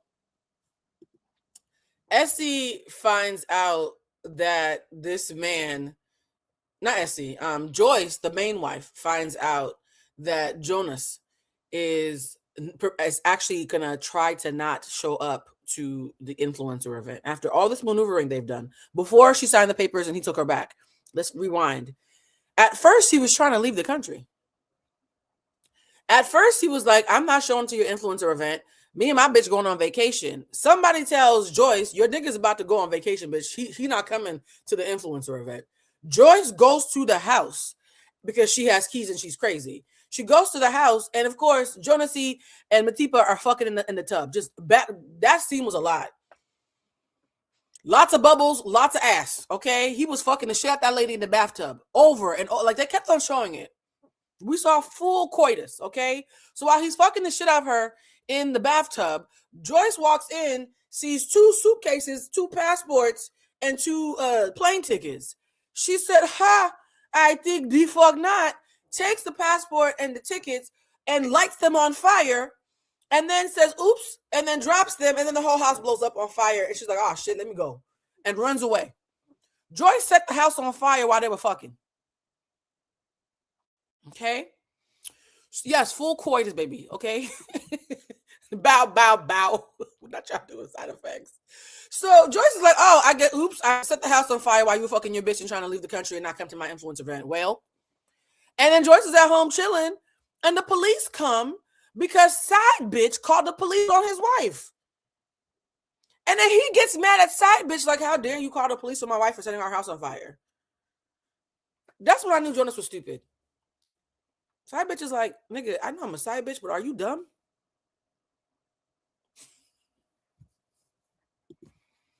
I know I ain't shit, but are you stupid? It's one thing to be ain't shit, but are you dumb? Shout out to the new members, by the way. I appreciate y'all, because we will be having a lot of members content over the next couple weeks. Blue, that's some African dude-ish. This is art imitating life. My aunt's husband came to her funeral with her side piece. Oh, honey, I'm the product of my mother was the side piece. My mother is Matipa. It's so funny. Of all the characters, Matipa, if she had more integrity, reminds me of my mama. My mama didn't intentionally go after my daddy, though. My daddy came after her. It's a whole thing. But if Matipa had not approached Jonas, everything else, including the fat ass, Matipa's built like my mama. I've been robbed of ass. Bridget and my sister keep telling me I have an ass. No, I don't. You haven't seen my mother's ass. No, I don't. You do not come out of a woman built like Matipa and have a regular booty and get to say you got an ass. My mother used to make fun of me and say, my mother never made me feel bad about my body. Never. She never called me fat, never called me names. If I would lose weight, she's like, "Oh, you sexy." And if I would gain weight, she'd be like, "Are you okay? Are you happy?" She never shamed me. The only time my mother even came close to body shaming me was the confusion that I am not built like a South African, because she is. I used to put cups in my mother's ass and watch her walk away just for fun. And one day she was like, "Why you got a white girl butt?" I said, "Mama, my black friends in America think I got a regular butt." She's like, "Not in this family, you don't. In this family, that's a white girl butt, but it's okay. I love you." She wasn't trying to shame me. She was just confused. She blamed it on my Cuban side. They got regular booties. My Haitian side got dump, dump, dump, dump. Yes. So, Matipa, I have a little bit of sympathy for her later in the season, because that's when she calms the fuck down and is more community focused. It reminds me more of my mother. But like in the beginning, I said, "You are a demon. Leave this lady alone. You took her husband. She took him back. You're both birds. But why are you upset that she took back what you stole from her? Again, you're both birds." No, I'm telling you, a regular booty, when you have a mother who has a huge ass and you are built exactly like her, but have a regular ass, she's going to ask questions, bitch. She's like, where's the rest of it back there? I said, "Bitch, I don't know either. The fuck, you made me. You the one who picked a Cuban nigga with a regular ass. Like, the fuck? I don't know." So yes, so she set the house on fire. The side piece sends her to jail. Thank you. Haitians are, we're like this. We're like our South African brothers and sisters. Okay, let's just put it that way. We'll just put it that way. Even though I think we come from West Africa, we built like our motherland. So a Haitian with a regular ass is unacceptable in my community. So I am watching this and I'm like, okay, this is a fun little romp. She's in the jail. And while she's in the jail, they make her meet a character who is giving us a lot of backstory. Again, guys, as a writer, when you have a scene of the main character and who is supposed to be a nobody character, and that scene lingers, it's because the scene has a job of planting a seed that will sprout later. That scene is why I immediately knew what was going to happen in episode 22. I knew in episode 1 or 2, when did the fire happen? 1 or 2? I think it was 2. I knew in episode 2 what the big plot twist was in episode 22. So when I said I was 9 episodes in, I lied. I was about 1 episode in when I started figuring shit out. So as a writer, and I think part of me sharing this with you is that you can tell how writer brain works. But a part of me is like, should I not? Because I don't want to ruin it for y'all. Because my writer brain ruins stuff for me. When me and Bridget watch movies, she already knows, oh God, who's about to tell me everything this. And here's the thing, I don't tell her. I just sit there letting her be excited, or my sister be excited, or whoever I'm dating be excited. Okay, and now he's gonna say I love you, and then he's gonna. Mm-hmm. That's what I thought, right? So I do my best not to spoil it for people because I hate spoilers. And though I don't ever get to gasp, like whenever I get to gasp, like with everybody else, I just spit out my fucking kiwi juice. It smells good though. Why does that smell good? Whenever I get to be surprised, I get excited. But episode 2, that 5-minute conversation with a random girl in the jail, I was like, so the girl in the jail is gonna be the plot twist, and she was. Spoiler. And the girl said, and listen to what the girl said. She said, I got put in jail for beating the shit out of a nigga who gave me HIV. You think I, a child of Nollywood, Erica Kane, and Julio Iglesias, a child of Telemundo, General Hospital, Diane Carroll, is going to watch a fabulous bitch in her mid-40s in a gown and a mink sit next to a girl who looks like a streetwalker, tell her that she's in jail because she beat up a nigga who gave her AIDS, and I'm not going to know that that's going to come up again? You must not know me. Oh, you're eating yellow dragon fruit now, isn't it yummy? High fiber and delicious, right? I really need a fucking yellow dragon fruit deal or something. So I said, oh, bitch, you going to give Jonas AIDS when this is over. Jonas is going to keep on fucking bitches, and you going to give him AIDS. You going to tell this bitch, here's a bag of money, give this nigga AIDS. And here's another thing too. She was wearing a suspiciously bad blonde wig. Whenever I see a suspiciously bad wig, even on a Tyler Perry-esque film, I know it's because you're trying to make her unrecognizable. So when she comes back later, niggas don't remember you from 20 episodes ago.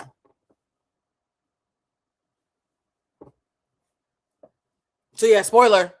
The big Jodeci has AIDS and Joyce is the one who infected. Bitch, I knew that. But yeah, it was great. It was a great plot. I'll make you do.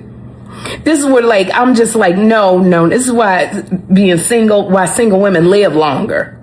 You can't say nothing about the fact he messing around. I'm so sorry because I've been doing my best to warn y'all. Okay, I'm sorry. I was side hoe. You don't know what's going on. He didn't jump back in telling the kids what to do, been gone. So now she decides, you know what, I'm gonna get myself sterilized because I don't want to get pregnant. I don't want to be like this. So Joyce is like, you know what, this nigga sucks. I took my husband back, but I already got 3 kids. And in fact, he cheated on me the day I gave birth to the 3rd one, right? So she's like, I don't have anything to prove. I got all the kids I need, both genders. There's no reason to have more kids. I'm gonna get a hysterectomy or get my tubes tied, something, bitch. Close down the shop. She goes to the hospital to close down the shop. And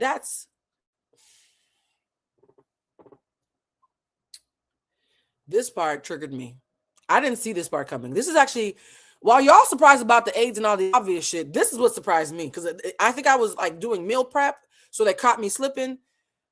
She goes to get her tubes tied and recognizes, she's like, wait, is that Jonas? What is he doing at the facility? And that's when she walks in on Jonas holding his newborn twins. Side bitch was pregnant this entire time and had twins, and Jonas didn't tell nobody. He went back to his wife knocked up his side bitch after he went back to his wife, got her pregnant with twins, and she had to find out on the day she was getting her tubes tied that he was at the hospital welcoming his new babies. Somebody said, Blue, I had a yellow kiwi for the first time. I'm telling y'all, yellow kiwis is it. The wig analysis is important. When it comes to Black cinema, wig analysis is very important. So that made me, I was like, oh, okay, bitch, I'm so busy thinking about the main plot. What you mean twins? Two twins. Okay, so I said, well, at that point, I said, I'm tired. And if I'm this tired, knowing how this ends, I can imagine how the rest of the audience is feeling. Y'all must have got whiplash, okay? I knew about 50% of the plot, and I still was like, oh, I'm exhausted. Something else? What now what, bitch? Now what? And then what happened? So the twins, dun dun dun, roll the credits. Beautiful cinema. You ate that, okay? You ate that. So when the twins come out, I said, oh, this show's about to be on the shits. And I said, but hold on, no. We've already seen this entire saga with the side bitch. She left the brother. The brother didn't seem to mind. I said, why doesn't the brother mind? Another writer's tip. When she left her boyfriend to be with Jonas, I said, that's not normal. And the writing, and Tyler Perry would be normal. I don't do this trick with Tyler Perry because Tyler Perry doesn't give a fuck about writing conventions. He just makes shit up, and if it doesn't tie up in the end, well, tough shit, tough titty, right? But the writing was good enough for me to know that whoever wrote it gave a fuck. As a writer who gives a fuck, you're not going to have a brother be left by a bad bitch for Jonas while he has a wife, and the nigga's just going to be like, oh, cool, it's fine. I'm just going to go to work tomorrow. So immediately I said, okay, so Magesh is an enabler. For those of you who love Magesh, I adamantly disagree. I hate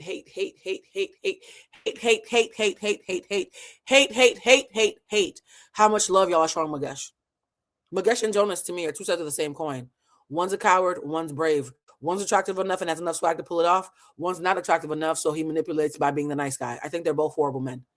The way you're all clapping and saying, why get you a Jonas when you can get you a Magesh? Bitch, leave the house. You need better options. It's the way you act. Leave the house. What you mean, why get you a Jonas when you can have a Magesh? Why get you a rich demon when you can have you a broke demon? Why get you a brave demon when you can have you a coward?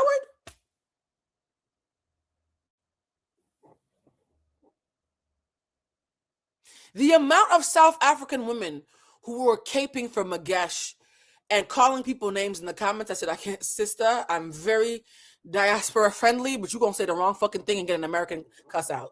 You're not built for this. Even when you talking crazy is real polite. I'm going to say some really goonish East Coast American shit and fuck up this whole diaspora thing I got going on. Let me mind my business.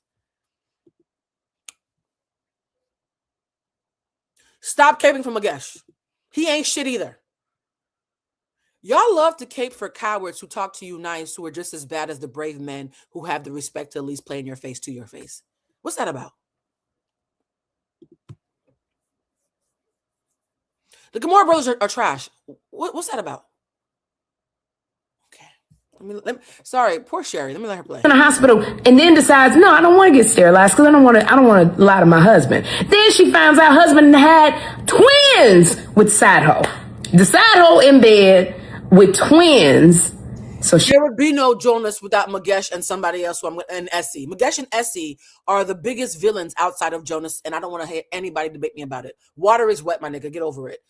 In the realm of villains, it is Jonas, number one, and number two is a tie between Magesh and Essie. I'm an emotional intelligence coach, and professionally, I get paid for it. It's not just something I say on TikTok. It's not important. Yeah? So, yeah, bruh. If you're caping for Essie or Magesh, you're not going to like this live. You might want to leave. You with the shits, too. That means you are also a harbinger of chaos. You're part of the fucking problem. One of the things that we always say when R. Kelly and Diddy and them get locked up is they're in jail, but what about the ecosystem that this was impossible to pull off without? We always talk about the ecosystem when it comes to billionaires, millionaires, R&B singing ass niggas from the 90s who do dastardly shit, and you let it be your auntie and your uncle. Just because they fat and broke, suddenly they're not complicit either? Really? Okay. She faints. So I'm about to go back and finish watching The Polygamist because I'm hooked If you now. feel bad for Essie, you need to take my workshop. If you feel bad for Essie, you need to take my workshop. Rich Africans, I thought Crazy Rich Asians was something, but Crazy Rich Africans is a whole nother level. Good grief. What? Essie was not a victim of love. Essie was a victim of attachment, resentment, and defeated mindset that turned into resentment and envy towards somebody who didn't do anything to her. Essie was harmful and dangerous and self-righteous and sanctimonious. Jonas could not have harmed as many people as he did without the aid of Essie and Magesh. Y'all not gonna like this. You might want to leave. If you are an Essie and Magesh apologist, either stay to learn or leave to keep your peace. Okay. Tyler Perry, this is not your cue, okay? This is not, don't get inspired. We don't need that. Like, the show was good. We liked it for what it was. Leave it for South Africa. Now, here's the thing. When this girl said that, she said, and she was being valid, right? She was like, Tyler Perry, this is not your, I agree. Tyler Perry can't pull this off. And also, too, the show was incredibly culturally rich, right? It would be like if somebody who was a Black Brit from Manchester showed up trying to tell a story that was very intrinsically Southern Black, right? It'd be like if Ava DuVernay was replaced with a Black British person to redo Queen Sugar. Queen Sugar, a huge part of it is the culture. So for Tyler Perry to even try to do something that is so distinctly South African would be disrespectful in my view. And this young lady got a lot of flack for that. This is why I said that I don't play Diaspora Wars. Diaspora Wars will have African-American people feeling bad about being dissented in their shit, and then in the next breath wanting to center other people in theirs, right? We can't have it both ways, guys. We can't have it both ways. The respect that you ask of others, you have to give when it's their turn as well. So she got dragged for saying, Tyler Perry, leave this alone. And then she had to check the bitches who didn't realize that she had done her research like I had. Leave it alone, okay? Leave it. I fear you are both loud and wrong, okay? Because it was actually. Somebody said in the comments that she's responding to, mind you, the Polygamist took notes from Tyler Perry, if we're being honest. Mind you, bitch, you made that the fuck up. The person who actually wrote the book was writing about her grandfather who had 5 fucking wives. It took me 32 seconds of Googling to figure that out. Mind you, shut the fuck up. It took me, I literally timed it because I'm weird. It took me 32 seconds to track down the origin story of who wrote it. We have the link. You know what? Let's actually pull it up. I know how to do this today. If you're new here, welcome to the show. We do things a little different here. All right, let's take down the picture of old girl who said she looked younger for her age. I'm not doing that with her. Cancel. Where's the link about? Actually, I'm gonna let this video play while I do the link. Actually inspired by a book by an author named Sue Yanti. She is a Zimbabwean author. She wrote it in 2003. Yep. And more likely than not, it's actually inspired by true events. It might as well be a documentary. Not only might as well be a documentary, it is inspired by true events. And I'm going to do a little teachable moment with you guys right now. Again, this was not extensive research, which means it was readily available. So you didn't have to be strong and wrong like that for no fucking reason. All right, let's do a share. Take this video down, put this up. All right, guys, the Polygamist fans may think the Netflix show is too out to be true, but it was inspired by real life events. Let's keep on going past about whatever. Brought to screens by Akin Omotosu, the 22 episode show starts at the funeral of a business tycoon, Jonasi Gamora. Viewers soon learn that Jonasi's wife of 20 years is not the only lady who is mourning him. His second wife, his mistress, and his girlfriend are also in attendance. What follows is a gripping drama about how one man's greed and lust led to his downfall, according to the synopsis, right? Now, what's the real life inspiration behind The Polygamist? It is adapted by Zimbabwean author Sue Nyati's 2012 novel of the same name. So the novel came out in 2012. Nyati previously the writer confirmed that the plot was partially inspired by stories she heard about her grandfather who had 5 wives. And I quote, "I was interested in examining the version of polygamy that I was increasingly seeing around me, which often felt very different from the traditional structures I had grown up hearing about." right? The writer went on to explain that she witnessed incidents where wives were pushed into accepting polygamous arrangements they hadn't agreed to after years of marriage, similar to her characters. Explaining how her family shaped the story, Nayati explains, I also come from a family with a history of polygamy. My maternal grandfather had 5 wives, and my grandmother was his first wife. Hearing these stories made me curious about how modern women navigate these relationships, especially when they have more education, independence, and choice than previous generations. That curiosity became the foundation for the fucking novel. So not too fucking much saying, well, them South Africans stole from Taliban. Shut the fuck up. Not on Juneteenth. You don't get to be strong and wrong on Juneteenth when we just spent the whole top of the show trying to censor you. Don't do that. Okay? So, in the same way this holiday is about African Americans, this show is about South Africans, speaking about their cultural experiences. And here's the thing that I always mention about when I went to that director's workshop years ago. When I was living in DC, House of Cards was filmed in DC, and I had a production company. And so a lot of the actors who worked in my production company also were side actors and day actors at House of Cards. I ended up going to a director's workshop because I was directing the web series, right? I've directed and produced an entire web series. We are going to watch it in members only area. I keep promising you guys it's going to happen this summer. And when I went to the director's workshop, there was somebody there who was working at House of Cards who was part of casting. And there was somebody there who was a director. And they were talking about how they break story and create stories that create an impact. And I'll never forget somebody said during that panel, he said, the more specific something becomes, the more universal it becomes. The fact that the story is so specifically and intimately and granularly South African is ironically what makes it a global sensation. Because there are cultural things that are about South Africa specifically that we can quickly do a translation for our own lived cultural experience. And it's so on the nose that it being authentic makes it more relatable to us, even though it's not about us. I just also described why African Americans are the architects of cool throughout the world. Right? The thing that African Americans have done for decades across the world is now being done by our brothers and sisters in South Africa and other regions of Africa. If we want credit when we do it, we got to give them credit when they do it without centering ourselves, right? The best way to have good allies is to be a good ally. That's going to be, by the way, you guys know I have a quote that I always ask you guys to do in the recap comments. In the recap comments, because it's Juneteenth and we're also doing a South African recap, please write the best way to have good allies is to be a good ally first. Happy Juneteenth to African American brothers and sisters. That is the quote. Write it down, right?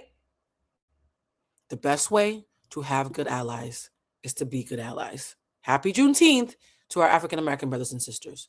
And this show, though, is not about us. Okay? It's about them. I also find it interesting that The Polygamist was produced by the daughter of the country's most famous polygamist. Very interesting. I'm currently watching this new show on Netflix, The Polygamist, and I am convinced that this show is rage bait. Every episode... the show is a little rage bait, though. I'm not going to hold you. That writer's room said, let's give them hell. Let's run them ragged. Let's play them low and spread them wide. Let's have their wigs crooked and their blood pressure pills being popped like my dolls by the end of this. The show, even knowing a lot of the plot was going to happen, I was like, did I take my blood pressure? Did I take my blood pressure meds? That's actually a good question. Actually, I didn't. The show had me popping my blood pressure meds more than usual, child. I was like, oh, this is some bullshit. Y'all stressing me the fuck out. Saxophones kept getting louder because what? The saxophones kept getting louder because of what? And I had to throw on the saxophone scene.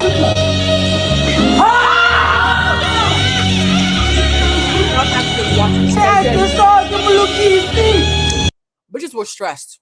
Okay. What's that scene from? And shout out to Black Girl Vitamins. I'm taking my Black Girl Vitamins.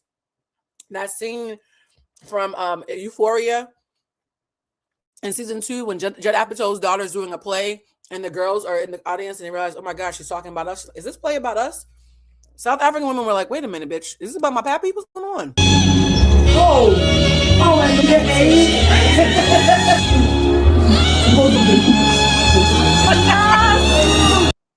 girls are going through it. The girls are going through it.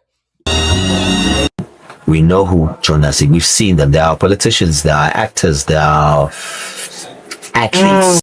He ate with this. Jonas is not new. Jonas is not rare. The writer did not. I think a lot of you mistake good TV is an escape. No.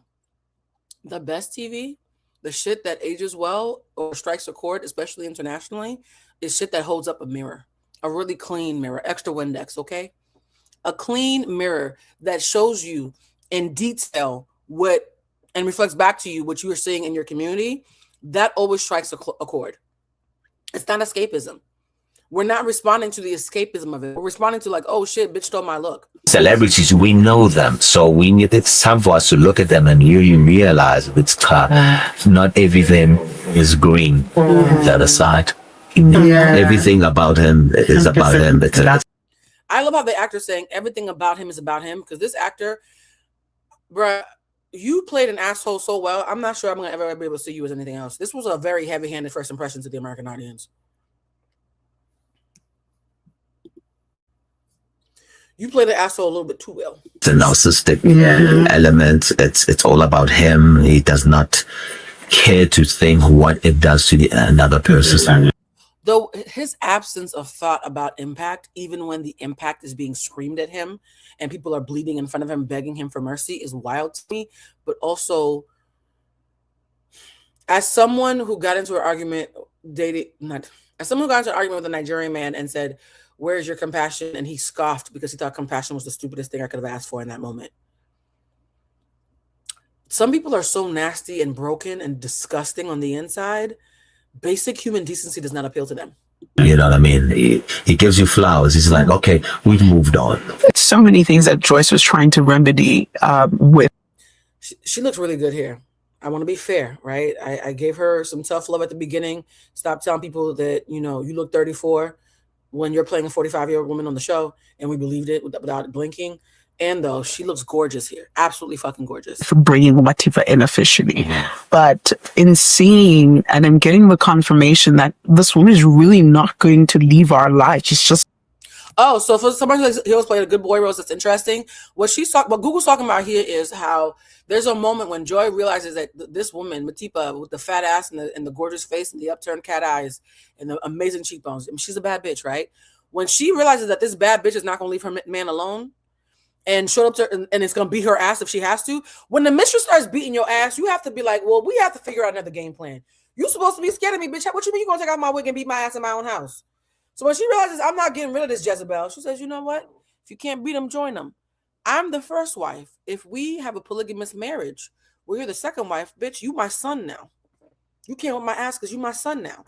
So I actually think it was a brilliant plot twist where she says, since you keep trying to beat me up and showing up to my house to take my nigga and sucking his dick on construction sites, because they're developers, the J&J company, they develop properties.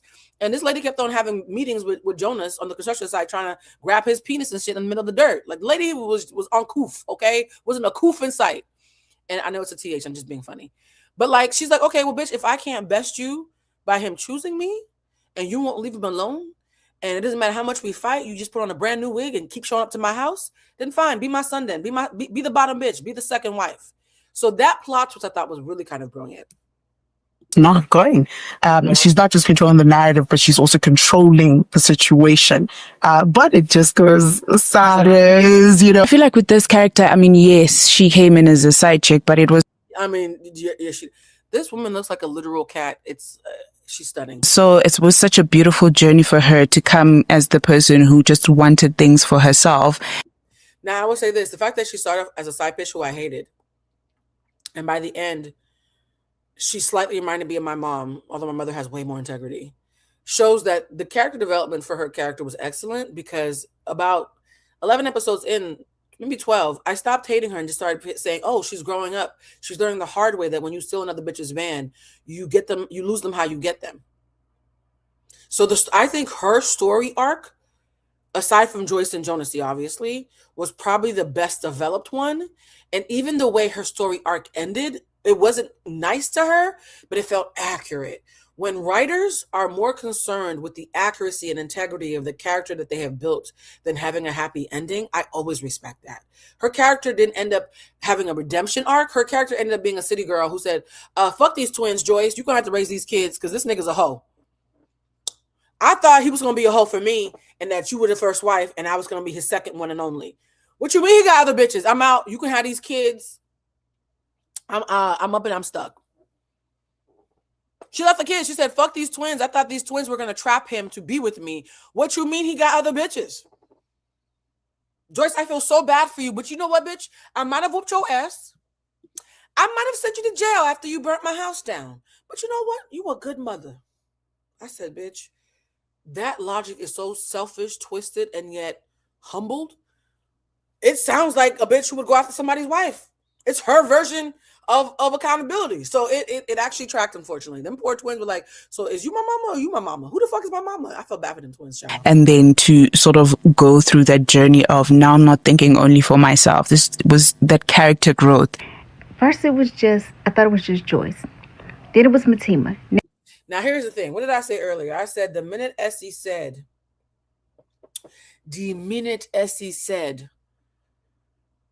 when a man cheats on you, just give him a soft place to land in episode 2. When we fast forward to episode 10 and Side Piece and Joyce are like, where the fuck is Jonesy? Because Side Piece is like, pull up to the house with a brand new wig ready to bust somebody's ass. Where's my nigga? Joyce, where's my nigga? Where's Jonesy? And Joyce is like, bitch, not only do I know what Jonesy is, I thought he was with you, ho. And then they fast forward or flash to him at Essie's house eating a really delicious looking plate of rice and chicken. I really wanted to taste some of that food that they had on that show. I need to go to South Africa and just have me a little snack. So Jonas has stood up, wife number 1 and fiance number 2, and is at Essie's house eating her chicken, talking about this food is so good. And Essie's on the floor with heart eye emojis in her eyes, watching him eat her food. And I said, oh, Jonas has been fucking on Essie this entire time. I didn't need episode 11. Didn't need it. Y'all needed it. I know y'all needed it. Episode 10 and a half, I was like, Essie has been fucking Jonas this entire time. She's in love with him. And the reason why she told that bitch on episode 2, after she blew up his house, just give him a nice place to land, is because, bitch, I'm already his nice place to land. So then I said, okay, Essie looks aroused watching this nigga eat her chicken. He stood up his bad bitch Side Piece and his wife to come to Soweto in this little house to eat chicken that he could have, postmated to himself. The show's called The Polygamist. Wait a minute, does this nigga marry Essie? That was my first thought. Like, please don't tell me that this nigga married Essie and that's why Magesh has no problem with dating Matipa before Jonas stole her, because he's not actually married to Essie. Jonas is. That was my first thought, guys. It would take an hour for them to finally confirm that. It took an hour. I was like, bitch, can we? Essie's the big bitch that he's known his entire life. She was his best friend. He married her and still had Joyce. I know how this goes. Okay. I know how this goes. I was like, Blue, calm down. Watch the show. So the way the scene pans out for everybody else whose brain is not overactive, shout out to autism and ADHD simultaneously, there's a beautiful scene of tension that the writers built, right? And I can relate to how beautiful this scene is, despite the fact that it wasn't going to shock me. Essie is watching him eat the food. Magesh pulls up to the house. The audience is like, oh, Magesh is going to come home while Jonas is, because then they flash to Jonas has done finished eating the food and now he's fucking the shit out of Essie, giving her back shots. Jonas is giving the most vigorous of back shots to his sister-in-law as his brother is pulling up to the house. Everybody's like, oh my God, Magesh is going to freak out. I'm thinking, like, nigga, Magesh is probably in on this. They stopped the show with us seeing Essie getting fought. Okay? F-O-Q-Q-E-D. Okay? And her husband outside the door. And then they flashed the very next episode to Essie's origin story. Brilliant. Chef's kiss. Writer's room. the transition from the second half of episode 10 to the rewind of Essie's origin story 20 years earlier was exceptional. Exceptional. I think as far as plot twists go and character development goes, even though I think that Joyce and Matipa had the most rich story arcs, I think Essie's story introduction was the most masterfully crafted in how it was introduced to us. So let's continue talking about Essie, child, the second demon. Now we have Essie. Why do I feel like it's about to be 2 more wives? What do these saxophones say? Let me actually, it says, me almost having a heart attack thinking Magesh was about to catch Essie and Jonasi having an affair only to find out.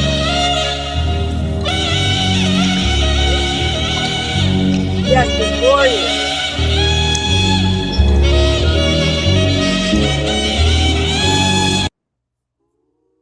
So here's a visual, right? Jonas, and here's the thing too, people talking about the age gap. Thank you. For people who see Essie as a victim, you groomed a young boy, didn't get chosen by him, but made sure that he paid your rent for the rest of his life, and you're the victim?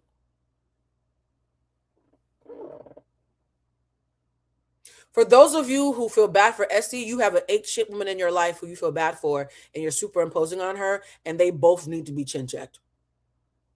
You got an auntie, a mother, a cousin. It might actually be you. You might be Essie. Fight me. What's up? You might be Essie. You're part of the problem.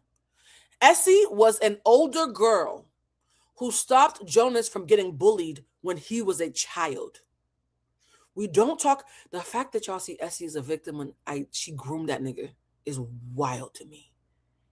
Actually, it's not wild because if people were emotionally intelligent, I wouldn't have a job. Essie saw Jonasi getting beat up as a child. She ran to a child who was getting beat up like a bird with a broken wing. She coddled him, fed him. That's why the scene of her watching him eat the food with love in her eyes, because that's how she started grooming him from the beginning. She saw a child who was being treated poorly in the neighborhood, fed him through feeding him. Every single episode of vignette of them getting close was him eating food, him eating food. He starts to conflate in this episode a lot of young men, the motherly love that she's giving him, the sisterly love that she's giving him with romance. He starts hitting on Essie and saying, Essie, while he's eating her food as a child, Essie, you're feeding me this chicken and rice. It's so good. I believe that Essie's food is good. She looked like she can fucking cook. Essie, your chicken and rice is so good. Why don't you be my girlfriend? And Essie says, Jonasi, you a hoe. I could never be your girlfriend. Now, pause for a second. When I ran my production company, it was not uncommon for my actors to think they were in love with me because I was a coach, I was a mentor, I was an employer, and I was a friend. And there was one time where somebody who was playing lead in one of my productions, they were like, yo, so-and-so likes you. I was like, no, they don't. They don't like me. I'm being a mother to them. I'm being a nurturer to them. I'm being a sister to them. And it's very easy to have that transference where you conflate the person who is showing up for you in a way that you've never been shown up for romantic interest. Oh yeah, if there's any S's watching this, fight me, the fuck? So I know what it's like to have someone see me as an SC, and I'm like, nigga, I went to school for this. No, you don't even like me like that. You see me as a big-titted, soft-faced bitch who feeds you good food and makes you feel seen, and now you think you want to fuck me. I'm not your mammy. You're not fucking your mammy. That's not sexy to me, right? So in the beginning, when Essie is like, Jonasi, don't do that. You're just a little hoe. You being a hoe around the town. Just eat this plate of food and leave me alone. I almost forgot about episode 10 and was like, oh, she has integrity. Then I was like, no, Blue, we just saw her getting back shots. Clearly the integrity could only last for so long. Yeah? And so women who are motherly to men, particularly women who are dark-skinned, obese, unattractive, poor, don't have swag, don't have style, women who are told by society that they do not fit the mainstream archetype of what it means to be desirable by men, often manipulate men and themselves by playing mother until they get fucked. Are we going to talk about it or not? As a big bitch who doesn't do that, I've seen my sisters do it, and I've seen men mistaking me as a big bitch who was going to do it and get their feelings hurt when I say, no, nigga, I like myself. Because all it takes not to do that is self-esteem. All you need is self-esteem and a little bit of framing and language, and suddenly this shit is whack to you, right? So as somebody who's had men think that I was an SC and then get their fucking feelings hurt. What's up, right? Yeah, don't judge a book by its cover, my nigga. I know Essie's intimately, which is why I'm calling bullshit on her. We all know a fat black woman who can cook her ass off, who treats attractive younger men or attractive broken or broke men as projects as a way for her to be seen as desirable, and they often do not get chosen ultimately because they were never chosen to begin with. Come on. Yes, you have low self-esteem. Inside joke for the day ones. Come on. And if I mention your mama, fight me. It doesn't make it any less true. If we're going to talk about the show, if y'all going to call me and put out the bat signal and say, Blue, recap the show, you need to know who the fuck you're asking to recap the show. I'm a different type of bitch. I don't recap shows in the same way. Yes? Essie's a demon. You turned this young boy into a monster and then got surprised when he turned around and bit you in the ass. Are you fucking kidding me? So, in one scene, Jonas is now a teenager. So it's been years of this little boy being fed by this older sister friend. Yeah? Somebody said my mom is fucked. Thank you for being brave enough to say that shit. Thank you for being brave enough to tell me why you guys be caping for people. Because you recognize Essie. So if I tell the truth about Essie, you got to tell the truth about your mama and your auntie. You might as well tell the truth about yourself. Okay? So the scene of them as teenagers now is like, okay, bitch, it's been about 5, 6, 7, 8 years now of you grooming this boy as a friend. I thought it was a friend. I wasn't using the word grooming at that time. Until the scene where Jonas is eating food. He's hitting on Essie. Essie said, boy, stop. Which is what you say when a young boy is hitting on you, right? Boy, stop. A little girl who is much more conventionally attractive by the standards of their village walks up to the fence. She says hi to Jonas. Jonas takes the little girl by the hand and goes to kiss her behind the house while Essie is sitting there with the food. Essie's chilling. Essie's like, I know I'm not his first choice. I'm playing the long game, ho. Essie's chilling while he's making out with a girl behind her house after he just finished saying, I want you and I like you. Another little girl walks up to the fence and says, is Jonas here? That accent was funny. Essie walks up to the fence and says, no, Jonas is not here. And the girl says, okay. And the second little girl walks off. The first girl is finished getting her mouth tongue kissed. She leaves and she says, Jonas, you such a hoe. And Jonas was like, well, I wouldn't be a hoe if I could have you. That's the moment when I knew that Essie was going to be a villain. You are an active co-conspirator in helping other women be disrespected because you think as the bottom bitch who he always comes home to for rice and chicken, your spot as his soft place to land makes you indestructible. You owe me, Jonas, because I'm your soft place to land. You know who doesn't owe you? The women that you've conspired with him to dishonor. So all of you who are like, oh, I felt so bad about how Joyce treated Essie at the beginning. Bitch, you literally were the architect of my demise. Why the fuck would I be nice to you?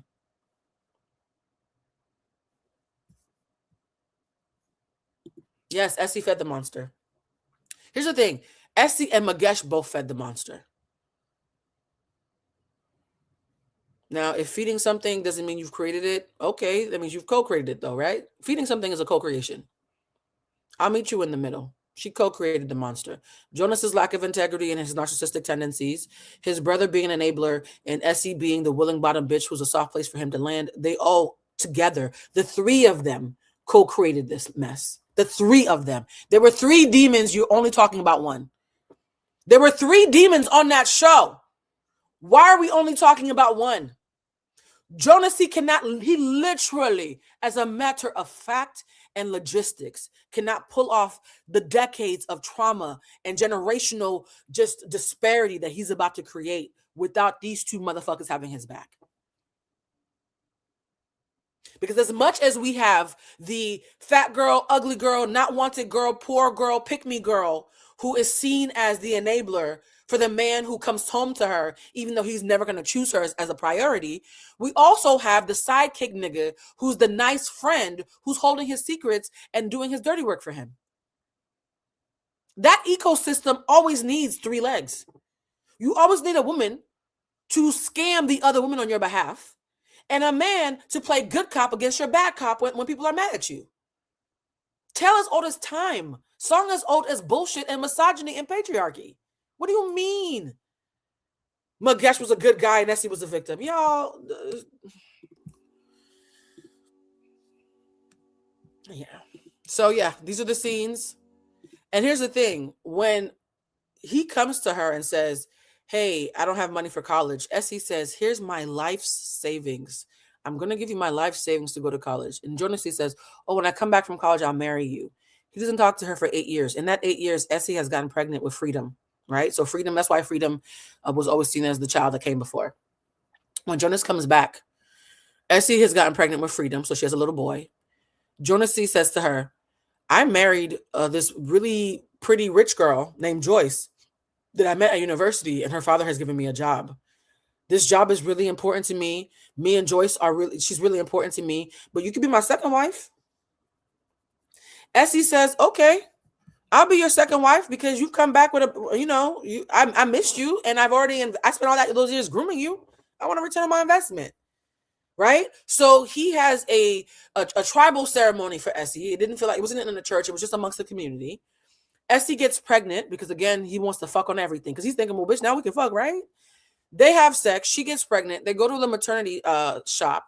They're looking at different clothes, and she's like, these clothes are so expensive. While they're looking at clothes, they run into Joyce. Shout out to telenovelas and soap operas because that is so fucking fantastical.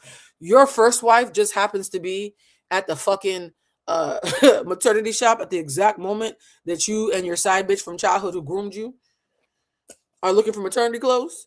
Joyce walks up and she's like, who is this? Oh my God, she's pregnant too. Who's this? Joyce doesn't know any better. And he's like, oh, this is my friend Essie. She's married to my brother Magesh. That's how the lie started. She's married to my brother Magesh. And she's having a baby. And Joyce is like, oh, I see it's a baby girl. I'm having a baby girl too. That scene was brilliant because the scene of Essie finding out in real time that Jonasy never told Joyce that he was going to marry Essie as a second wife, right? And instead of speaking up and saying, Jonasy, I'm your second wife, tell her. Had she done that, I would have stopped calling her a demon. Instead of saying that, she rolls her eyes at Joyce, looks her up and down. Like, look at this stupid bitch. Wait, you mean his first wife who he chose and didn't cheat on nobody is a stupid bitch? How we get it? Demons always think it's your fault for not being as stupid as them. I always say that cowards love to judge the brave. Demons love to judge the righteous. Yes? So in that moment where instead of being mad at Jonas, the man who lied to her, put a baby in her, and kept her a secret, she's immediately mad at Joyce. Bitch, I know what the fuck you are. I know what the fuck you are. You are not a victim. You have been victimized, but you are not a victim. You are a co-conspirator who got some shrapnel on you while you were shooting at other people. Didn't say a fucking word. Not only did she not say a fucking word, she was nasty to Joyce. And Joyce was like, oh, okay, well, bitch, maybe it's pregnancy hormones. I got pregnancy hormones too. Anyways, Essie, if you're married to Magesh, why the fuck, Jonas, why didn't you tell me your brother had a pregnant wife and we were pregnant at the same time with 2 girls? The thing about it being 2 girls was also brilliant because that sets up the story for the generational trauma of what happens when those 2 girls grow up together. Right? Because now Joyce's daughter is growing up being loved and seen and centered as a firstborn daughter to 2 parents in a nuclear household, while Essie is the secret second family. Essie tells her daughter, Sarah, this nigga is your daddy. We just lying that Magesh is your father because Joyce is rich and we can't let her know that this nigga married me on the back end, because if Joyce finds out, then your father, Jonas, can't get Joyce's father to hire him at this company and make all this money, because when we get money from Joyce and her family, Jonas is going to break us off every month with a payment. Essie's a scammer. She told her children, Freedom, who was pre-existing, and Sarah, who's the child of a second marriage, it's a secret, don't tell nobody, because every month Magesh will come here with a bag of money, a literal bag of an envelope full of money, and give us all this money for our silence. Essie, you taught your daughter to be silent for a bag of hundreds. You taught your daughter to pretend her uncle was her father for a bag of hundreds. So in that scene from episode 10, so brilliantly played out, when Magesh is pulling up, Magesh isn't pulling up to see his wife and kids. Magesh is pulling up to give her her bag of money and didn't know his brother got there first to get some ass. They're all in on it. That scene is not a scene of betrayal. To me, it was the three demons being revealed. All three heads were being revealed in that scene. And here y'all are on Twitter and Threads. Oh my God, poor Essie. She was so denounced. Her poor children. And now Essie is sending her daughter Sarah and her son Freedom to Joyce's house to hang out with Umpume and Menzi, the legitimate children.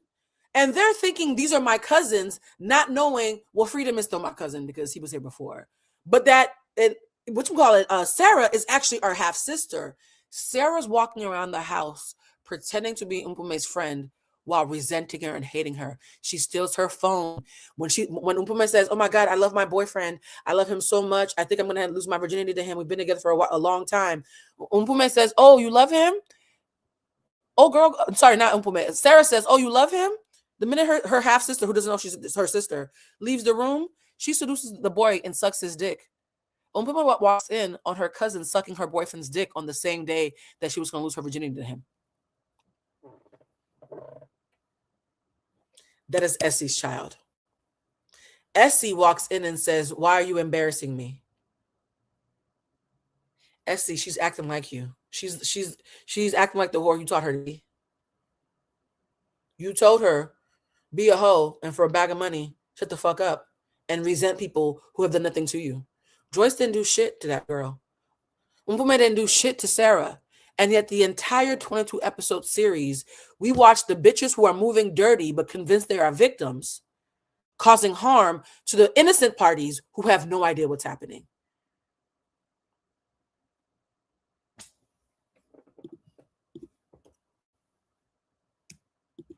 Essie's not a fucking victim. Sorry.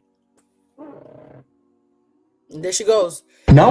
And by the way, the look that Essie gives, the resentment of people who hate you for having something that you earned and resent you for not giving it to them when they haven't earned it is wild to me.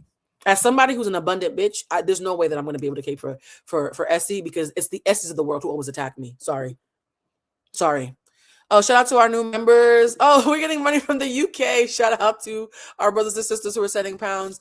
And Hope Chris said, beautiful storytelling, Blue. I'm locked in.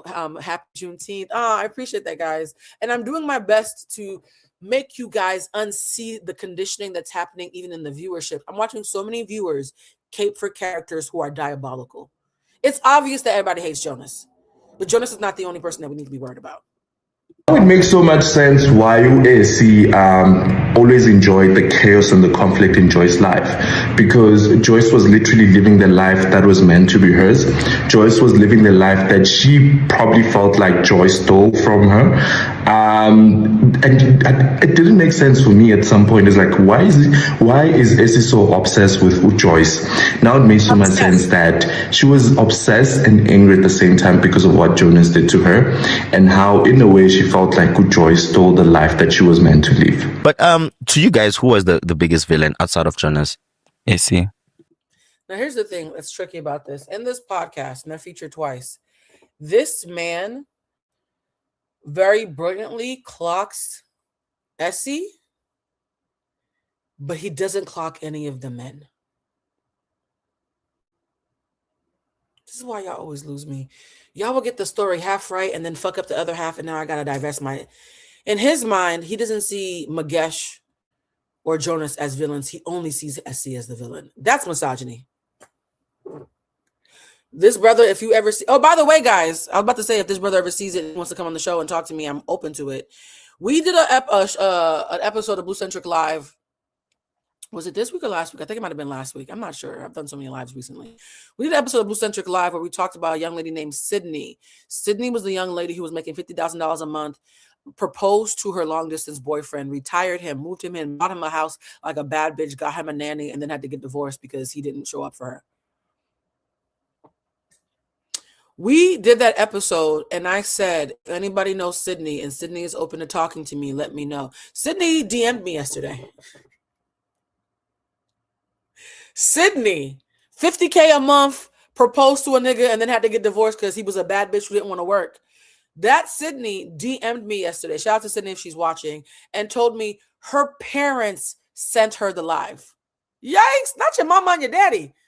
If Sydney's parents are watching, I hope you understand how much you saw how delicately I tried to handle your daughter, even when I thought she was on some bullshit. You see how I was being fair? This is why I'm so happy that I speak as if the people I'm talking about are in the room, because sometimes they do be in the room.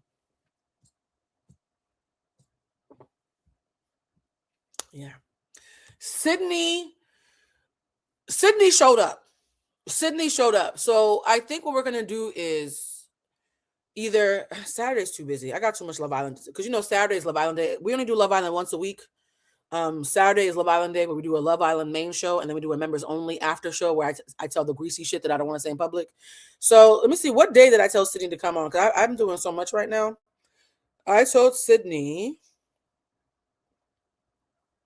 Tuesday. So Sydney will be with us Tuesday, around the 3:00 Pacific, 5:00 Central, because Sydney is Central. So 3:00 Pacific, we are going to have a discussion directly with Sydney from the I made 50K a month and proposed to my nigga and he played in my face. Let it be said that Blue Toulousema does her best to be fair, even when I'm being very blunt. Yeah. So I'm sending out another invite to this brother on this podcast. Brother, the fact that you hyper focused on 1/3 of the demon, but then applauded the other 2/3 or ignored. So you're saying it's not Jonas C, it's Essie. So that's a falsehood. It's Jonas C and Essie. Yes. You're also saying that Magesh is a good man. Also false. So you were 1/3 correct. So in this video, this man says, and the quote was he was so close to being right, but he was wrong enough for me to be offended. He said Black women are the #1 gatekeepers of misogyny. That's not true. Men are the #1 gatekeepers of misogyny. Black women with internalized misogyny, all women who have internalized misogyny are co-conspirators in misogyny. But we are not the gatekeepers in the sense of we're the only ones who allow it to happen. Right? We are not the architects, right? We are co-conspirators. Misogyny still is about men. So even though I attack internalized misogyny in women religiously, overstating that we made this shit up is bullshit. You also might want to talk to your mama, because I can tell from this video, you and your mama got beef. You and your mama got beef. I hope your mother doesn't see this live. Any Black man who would get this close and add that extra unnecessary and factually inaccurate layer of bitterness is telling me that him and his mama got beef, and he disdains his mother. So his mother might be an Essie. I actually think his mama might actually be an Essie. Your disdain for the woman in your family, bruh, is so loud, it made you almost right and then wrong. But let's watch him get close. Wow, okay. I stand by that. Can you substantiate? I believe that Black women are the gatekeepers of patriarchy. That's something that I will stand 10 toes down on. Mm-hmm. Black women have allowed... The fact that it's not just all women who have internalized misogyny, but Black women specifically, nigga, you are telling on yourself. Black men to get away with so much. Who Essie, from the moment... I feel like Essie was one of the people that created the monster, because when Jonas was young, Essie was hiding girlfriend.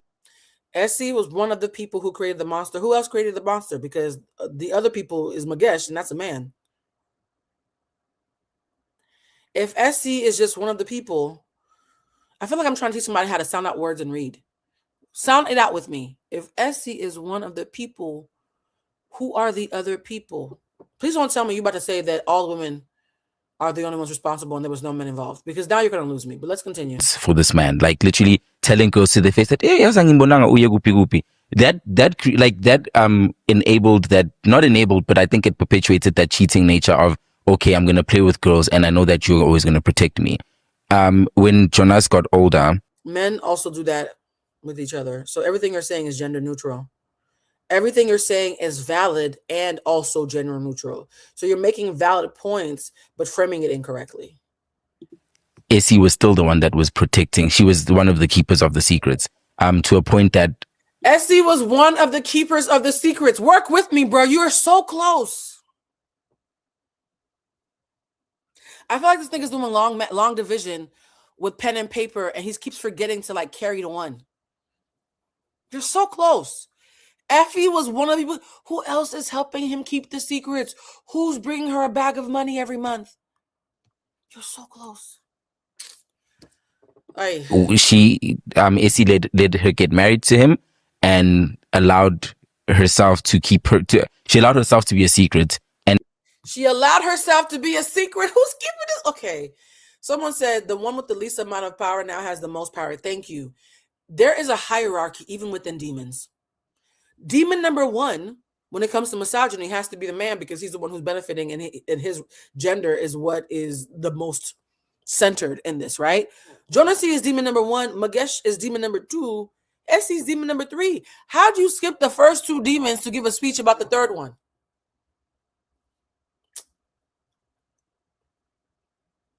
This is a perfect example that just because you're talking really slow doesn't mean you're making sense. And she also allowed her kids to be part of that secret. Wait, let me finish. No, I'm Freedom. letting I you thought you were going to finish. say something. Freedom was affected by that. Freedom Sarah- doesn't have Freedom at your nice. but he was affected because he where was was treated Essie's that way. priorities? You see how Freedom, who also ends up doing some demonic shit, but is to me, all the kids are victims. I do believe the kids are victims, but I do believe the kids are also the next generation of predators. Yes, with each other. So the kids are victim in relation to the adults. The kids are predators in relation to each other. That's how generational trauma gets passed down, right? Your parents do some fuck shit to each other, and then you do some fuck shit to your cousins, and now you're the next level of fuck shit.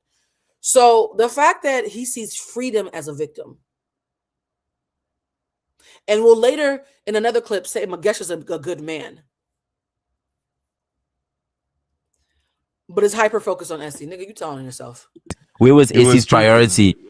Essie and Freedom were together for 8 years. Gwafika ikusheshe red nendota. Freedom took the back seats, and Freedom had to be treated like you. Because I'm sure Jonas did not treat Freedom like his own child and made him feel like that you're not my child. That affected Freedom. That's why Freedom is the way that he is. That's why you drank a lot. Exactly. Usara as well. Sarah is the way that she is because of. I love their accents, though. I love so many accents. South African accents are so lyrical to me. It sounds like they're singing.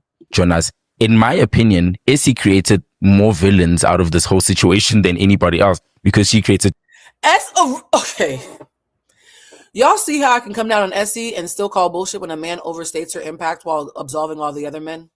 You see how nuance works in this group? We're fair. We're fair. We're not mean. We're blunt and fair. Because a lot of y'all think just because your feelings are hurt, somebody was mean to you. If your feelings are hurt, I probably just hit on something that's unhealed and fragile and raw. It doesn't mean I did something wrong. Yes, you can be hurt without anybody doing anything wrong to you.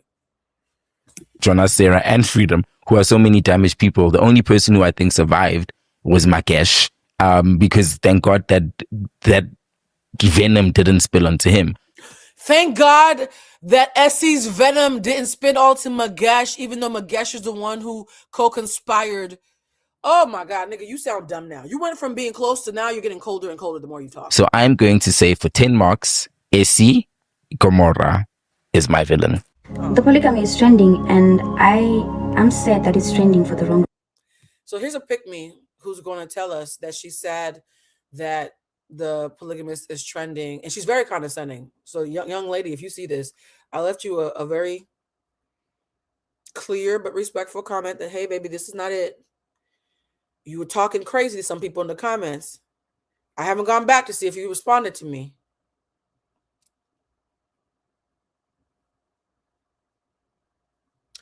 But this young lady, you guys, you have to understand, because for some reason, even though I'm not famous, people always hear my voice when I speak publicly. I do my best to let people know that I'm just not the kind of person you can come at any old weight out of regard to their safety. I'm fine. This is not me posturing. I want people to be safe.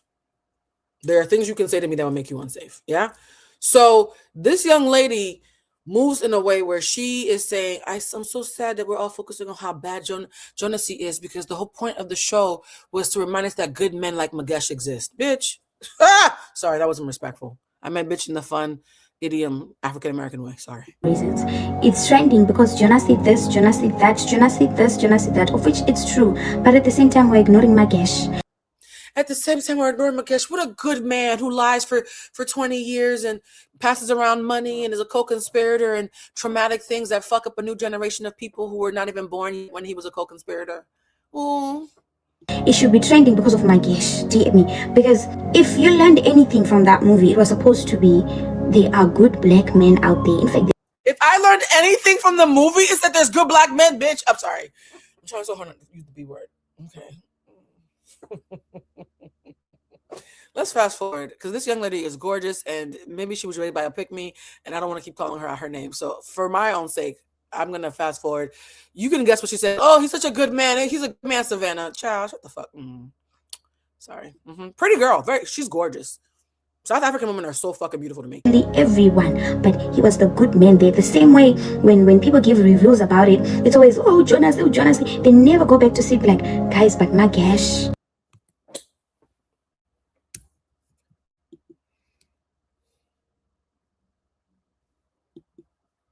This is why I don't ask people for advice. I'm very picky about who I ask for advice and what I ask them for advice for because most of you give trash advice.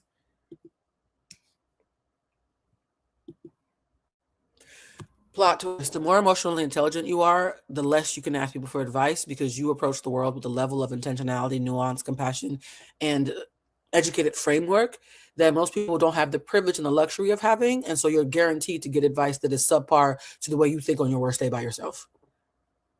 So I do ask for advice because I'm a person and I'm fallible.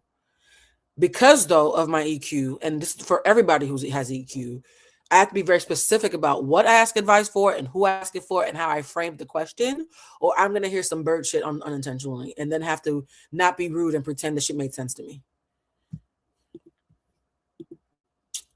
Right now, there's a group chat of her telling her homegirl, that's a good man. I guess just the man. I am 1/3 of the way of episode 18. And I've just realized that I hate Omagesh. I don't like Omagesh. He's a coward. Because he has stood silent while his brother has been verbally and now physically abusing these women, his wives, the people. Trigger warning, Jonasi beats up all his wives and grapes the side piece, the beautiful side piece, Matapi, I think her name is. Before, one of the reasons why she left her babies with Joyce and went to start a new life was because he raped her and beat her up. Knowing all this, Magesh goes around telling everybody that they need to forgive Jonas. Nigga, no. He is ordained by the universe God. You guys are caping for a rape apologist. Are you fucking serious right now? God, Allah, to protect. This man has stood by, and let it all happen. I hate Magesh. He is not the brother that Matipa is thinking that he is. He is not the savior, the hero that Matipa thinks he is. I hate Magesh. Would you survive dating your character in? Now I thought to myself, well, Blue, maybe the actor is in on the joke because there's a thing where a woman was going around asking all the characters, would you survive dating your character, right? In the beginning, that fine piece of woman who plays the mistress, she said, no, I wouldn't survive dating her. She's evil. She's wicked. Yes. And then they asked Essie, the lady who plays Essie. They said, would you survive dating herself? She's like, no, Essie's crazy, right? They asked the young man who plays Jonas. They asked Jonas, would you survive dating yourself? He's like, no, Jonas is a devil. What are you talking about? So everybody seems to understand their character, or if they're good people or full of shit. We get to Magesh, and this nigga disappointed the fuck out of me. I'm thinking it's gonna be like, no, Magesh was a coward. I would never do that. This is what he says about Magesh. Real life. Most everything. Because he's loyal. Yes. Because he's there for his brother at all times. Yes. Because he protects. He's the protector of his brother's kids. He's the protector of his brother's kids. Everybody else, I would love to be someone like that in my life. You would love to have a coward rape apologist in your life who gives people money in exchange for their dignity and creates generational trauma intentionally while robbing people of healthy boundaries.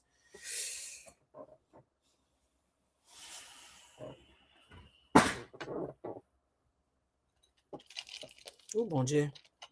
Somebody who's genuine like that. Yeah. I'm sick of him. Sick of him. Now, everybody, here's the thing. By the time we had gotten to me guessing Essie because of the chicken, in that second episode.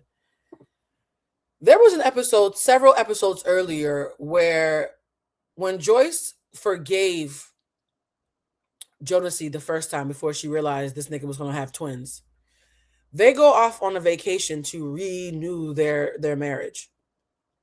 This nigga loves to take bitches on vacation. There's so many vacations on this. Y'all had some money because there's a lot of nice vacation spots. While they're on vacation, the kids decide to throw a party.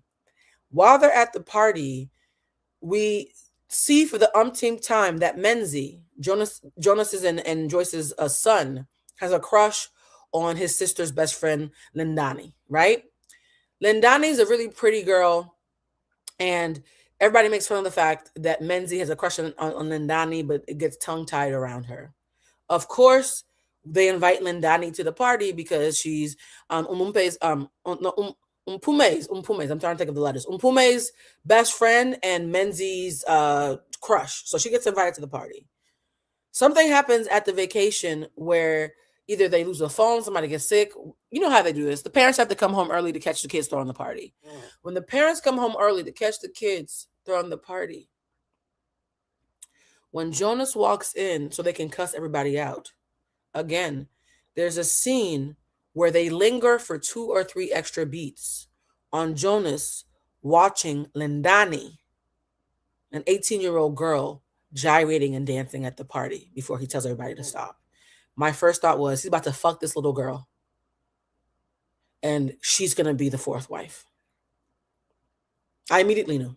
I knew in the scene, which is why by the time they flashed to it, like 5 hours later, I was like, bitch, I already know this. The minute you show a man, a grown man, looking at a girl that he's known since she was 8, gyrating and dancing as if he wants to fuck the shit out of her, I already know where this is going. And I got sick from it. He fucked the little girl that he watched grow up and who calls him and Joyce mom and dad.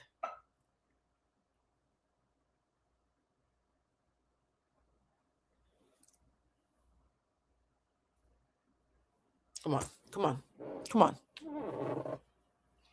So, by the time in episode like 15, where they finally, even in the episodes where Sarah was getting ready to fuck Umpume's boyfriend on the day that she was going to lose her virginity to him, while Sarah was talking to her sister, who thinks that she's her cousin, they were like, yeah, you know, men are crazy. And there's a moment where Lindani says, yes, men are crazy like your dad. Your daddy's crazy. And then she runs to the bathroom to throw up. I said, oh my God, not only did he fuck this little girl, he got her pregnant. All these little crumbs they were too heavy-handed for me, I'm going to be honest. The minute the girl said, your daddy is a crazy one, and then ran off to throw up, I said, your daddy fucked your best friend and knocked her up. So when we finally got to that around episode 15, I was like, finally, because this is the one that makes me the most sick to my stomach. But this is what happened for the rest of the audience who was experiencing it in real time. Are taking advantage of you? Take advantage of who? So at this point, because Umpume catches Lindani talking to an older man who's just saved as J, not knowing the J stands for Jonasy. Now she's like, oh, my best friend just told me she's dating a 45-year-old man and they're going on vacation. I'm worried. So Umpume confronts her best friend and says, are you sure you want to go on vacation with this dirty old man? Not knowing she's talking about her own daddy. That's sick. That's sick. Me? Umpume, he's taking me to Durban for a vacation. Umpume, he's taking me to Durban for a vacation. He loves me and he loves me. You know how wicked it is to be telling a girl that your old nigga is taking her on vacation because he loves her, and the whole time you know you're talking to her about her own daddy. Destiny swapping. Umpume is the only character in the entire series that I personally relate to. Somebody said murder. If I was a character on this show, I would be Umpume. Umpume was the one who never played along. When her father came back, she said, why the fuck is this nigga back in the house after he was with his side bitch for a year? Mom, is you stupid? What the fuck is going on? When the side piece became the second wife, not knowing that she was actually the third wife, when the side piece became the second wife, because we'll later find out that she's actually the third, she was like, why the fuck is your side mistress coming to dinner? Wait, what you mean she has twins? We got twins. Twins. Y'all bringing babies, plural, into the house with the side piece. Umpume didn't want no part of it. Then she wrote her father a letter. This is some dumb shit I would do. She wrote her father a letter saying, Papa, I want to write you a letter about all the trauma and damage you've caused to me and our bloodline. Her father turned the music up on the TV to drown her out while she was reading her feelings. I'm in Umpume, right? And like Umpume, I'm used to minding my business, calling out the bullshit I know, not knowing the people who are supposed to be my friends are doing like betrayal behind my back, right? I'm like, is she doing divergent? What's up? So poor Umpume is like, I'm not with any of this shit, okay? I don't even know who you fucking. I know this nasty. It's whatever this 45-year-old man who is fucking you, he's a piece of shit. And when she later finds out that's her father, she keeps that same energy. She said, well, daddy, then you're a piece of shit then. I meant what the fuck I said. Umpume meant what the fuck she said for the entire 22 episodes. I thought she was going to annoy me because a lot of the times when you watch these shows, the kids who are nasty annoy the fuck out of me. But I was like, bitch, not you being the blue of the show. Respects me. Linjani. Oh. Mind you, this actress is only 22 years old. She is as young as the character she is playing. The fact that she had to do all those sex scenes with these old men, oh my God, this poor baby. I mean, it's acting. Oh, she's a wild card. Yeah. Lindani's a wild card. She is, I think, a girl, not even I think, I believe that she's a girl who has a deep void, number one, and she searches for love in very destructive places. And what she does is, unlike the nigga who plays Magesh, she actually understands her character properly. Because Magesh broke my heart. The actor who played Magesh broke my heart when I realized that he was sipping on the Kool-Aid and thought his character was a good person. Yikes. you know, when you convince yourself so much that something is gonna rescue you or take you out of where you are. Yeah. She was a young girl who was groomed by a dirty old man who was a father figure to her and promised her the world. And all the envy, I do believe she had envy towards Umpume and Menzi. All the envy she had as being the friends to the rich people, knowing that she could actually take the rich people's father/husband and become rich herself. To me, she's half and half. I think she's half wicked, half victim. She's gorgeous. She's absolutely fucked. When I tell you, the women in the show are absolutely breathtaking to me. Uzui convincing a manga, and that's what she did, and that she's in a very, very dark space, but because this devil that she's dancing with is making her feel loved, she sticks. By the way, she dances with the devil and then she becomes the devil. When Umpume confronts her, because this is the thing about Umpume is so me. Umpume leaves around episode like 14 and says, "You're all fucking nuts. I'm moving out." That's what I would do. That's why I left Boston, by the way. My uncle showed up with one outside baby too much, and I said, why do I have 3 cousins who are only 5 minutes apart? Yeah, I'm leaving. Umpume left for the same reason I left. I looked around, and there was babies all over the place, and I didn't know who anybody belonged to. Every time I would come home, there'd be a new child who, oh, this is so-and-so's outside baby, and this your new cousin/brother. Nah, nigga, I'm out. Fuck y'all, I'm leaving. So I was Umpume in my family. I left. Didn't come back until my mother was sick and needed me. So Umpume leaves and decides to go to school to be a therapist. Almost like when I decided to leave and go to school and became a coach. Yeah.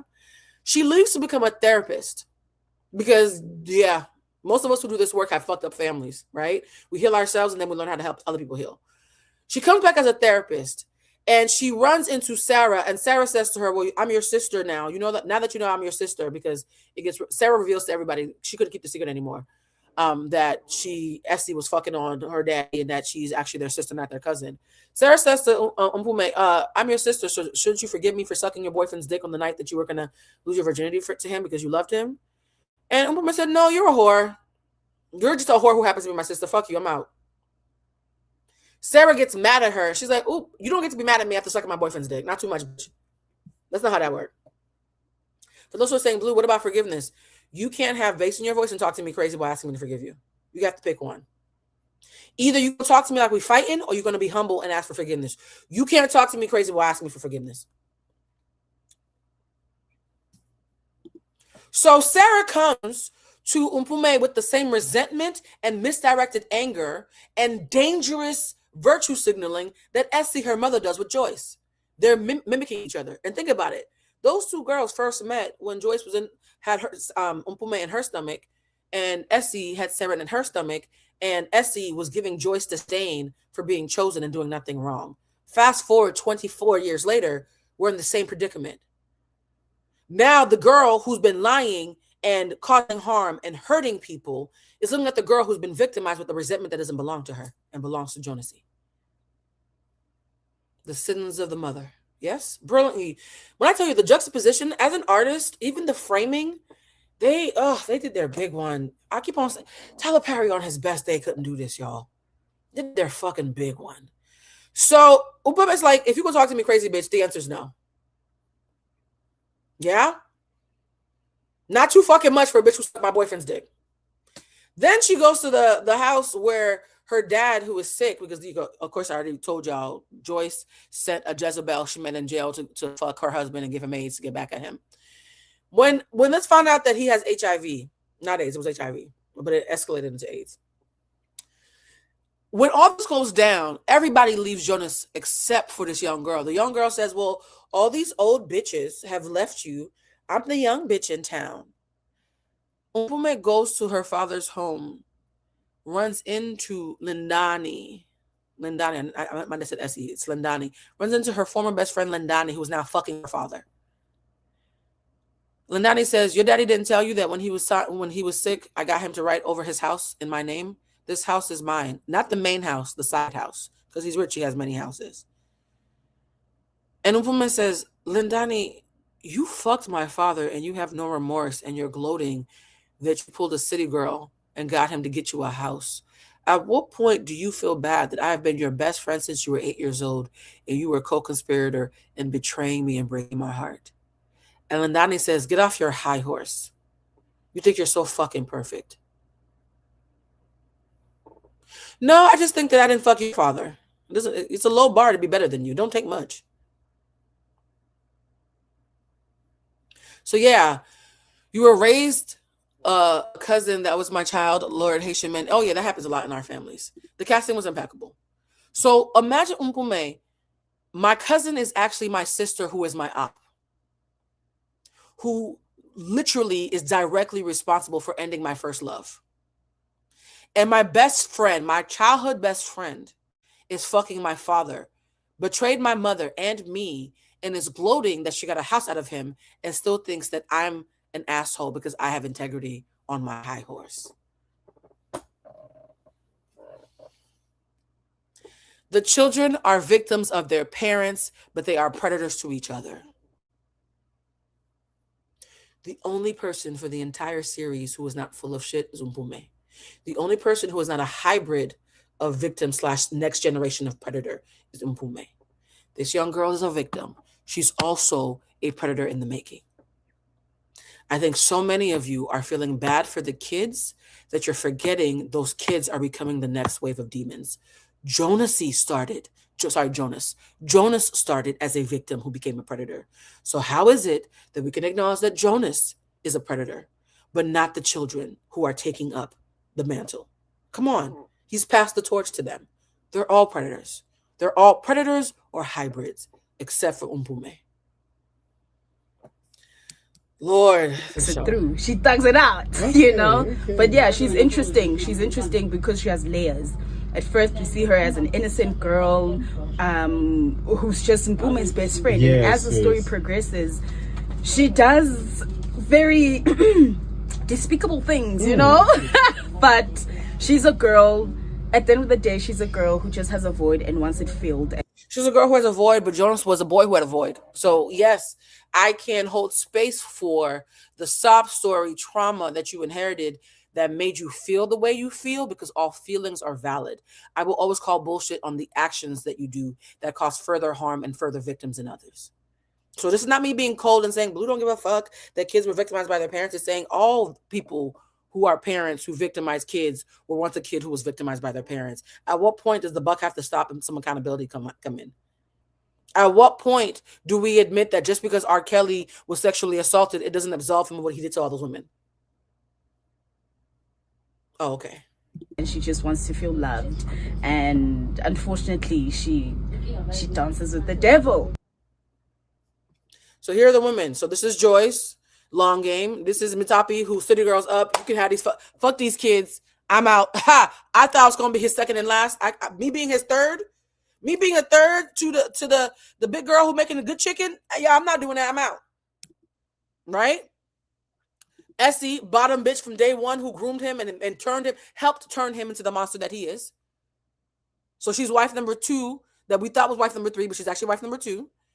And then Lindani, the next generation of fucked up women who are toxically feminine and use their victimhood as a way to feel mad at other women who move righteously. This is the next generation of fuckery. All these women centered Jonas until he played in their face so bad they were forced to center themselves. Except for Essie and Sarah. To the very end, Essie and Sarah kept centering Jonas. Everybody is just concerned about the cheating part of. And by the way, the reason why Essie and Sarah are the 2 women who kept centering him, even when all the other women found their dignity, is because they were the only 2 women that he never chose. Can we talk about it? There are some women that y'all call loyal who are not loyal. They're just waiting to be chosen. The reason why marriage is important to me, but Bridget mentioned this to me, by the way. Shout out to Bridget Kelly. I love my friend. She said, Blue, I think the reason why we have a lot of single female friends over the age of 35, but you seem to be carrying it better, is because you've been engaged twice and you know what it's like to be chose. So that particular hunger just to be chose that they have, you don't. And I think you need to understand the difference. And as a friend, I'm happy she checked me on that. I don't yearn to be chosen. I yearn to be safe. I've already been chosen. There's a luxury and a privilege in that I actually have to admit in myself. There are women who will die never being chosen. Now, I still think my pain is valid, that fine, being chosen is cute, but like, nigga, if I'm not safe, what does it really mean, right? I get to mourn that I've been chosen but not safe, while holding space that there's an extra bit of pain for women who have never been chosen. And I think the reason why at the end of the show, Essie steals, this is how fucked up Essie is. When Jonas has HIV, Essie thinks, now that he has HIV, I'll finally be chosen. She storms into the house where Lindani is to bring him soup. She tries to storm in the house where Joyce is to bring him soup. Joyce says, bitch, you lied to me for 20 years. I thought you were my sister and you were an op. You can't come in this fucking house. She calls Sarah and says, that fucking bitch won't let me bring your father soup. Are you serious? Joyce doesn't owe you shit, you battle axe. Are you fucking serious right now? She thinks, and this is so sick, now that Jonas has AIDS and is dying, he'll finally choose me. And he still doesn't. And instead of being mad at Jonas, she is still mad at all the other women who were chosen. That's not love. That is not love. And it's also not about Jonas. You want to win. This is so true. Safety is so important. I learned that too. Absolutely. Chosen doesn't mean as a bitch who gets chosen, but who's rarely safe. Absolutely. Yes. So that scene at the end where they go to bury Jonas and find out that Essie and Sarah and Magesh have stolen Jonas's body to do a private ceremony because they were not invited to the real ceremony. And Joyce rolls up with the cops to steal his cadaver back. They were fighting over his dead body, guys. Do you know how much of a pick-me you have to be to steal a dead man's body from his wife? Because even in the afterlife, you're still waiting to get chose. But y'all think Essie's a victim.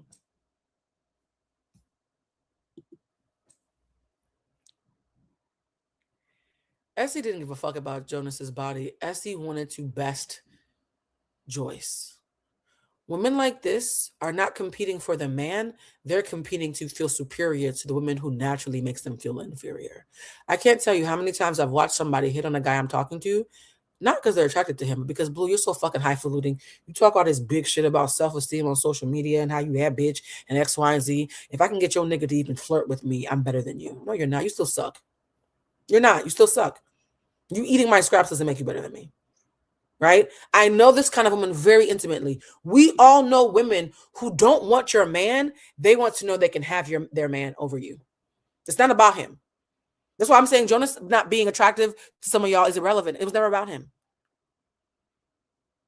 Even when Essie was a child grooming Jonas, when those girls would be kissing Jonas behind the house while the other girls were at the fence asking where he was, Essie knew Jonas doesn't want to kiss me, but I like knowing that I know more than all the other bitches. Pick me, final boss. Amen. Fuck Essie. The polygamy. People are just concerned about Jonas and his infidelity and his womanizing lifestyle. And Joyce taking rubbish. But you guys are not seeing the generational trauma that's played out. You do not see how it affected the children's mental health and how they and their self-esteem, how they see themselves. You guys are. By the way, for everybody who, because we're starting the happy hour in 4 minutes, where I get to see you guys back. You guys get to see me in live, but the happy hours are fun because y'all get to see me. We should get to see each other. I'm gonna open up the Zoom room right now, meetings, and let the room fill up while we finish the live. That way, anybody who is not watching the live can still get their place and get their lighting and do all that good stuff and get ready so that the minute we end the live, I can jump directly to the Zoom. Okay. Oh, look, there's already somebody in the waiting room. All right. So cam down, audio down. I'm muted on the Zoom. So the Zoom room is open while we finish this live. Okay. Let's watch. Just centered about the cheating. Yes, it's also part of the movie. But don't just talk about the cheating of Jonas. Talk about the mental health of the children. How it affected it. See, to me, Joyce is never a victim. In fact, the adults in that movie were not the victim. Because when two elephants are fighting. I disagree. Joyce married a man who said he loved her and was going to be faithful to her, had his babies, and then after 19 years found out that he was a cheater. That's a victim to me. I think if any of the adults were going to be victims, it is Joyce. I think because Joyce was victimized, but acted like she liked herself to the very fucking end, down to how she murdered him, because she wouldn't let herself carry on the energy of a victim, is why, in my mind, Joyce was a victim who turned into a survivor. She's the only adult that I see as a victim. But because she does not take on a victim mentality and she acted like a survivor, a lot of you are forgetting that she's the only adult who was actually victimized. Joyce did not consent to any of this. Joyce responded to betrayal. That's an actual victim. You know why? Because I'm the Umpume who grows up to be a Joyce. I'm the Umpume who grows up to be a Joyce. I'm the girl who's minding her business, watching my friends betray me because they think I'm hot shit more than I think I'm hot shit. And now you mad at me about a one-sided fucking race. And then when I grew up and people started fucking with me, I said, oh, honey, I didn't start this, but I sure as hell will finish it.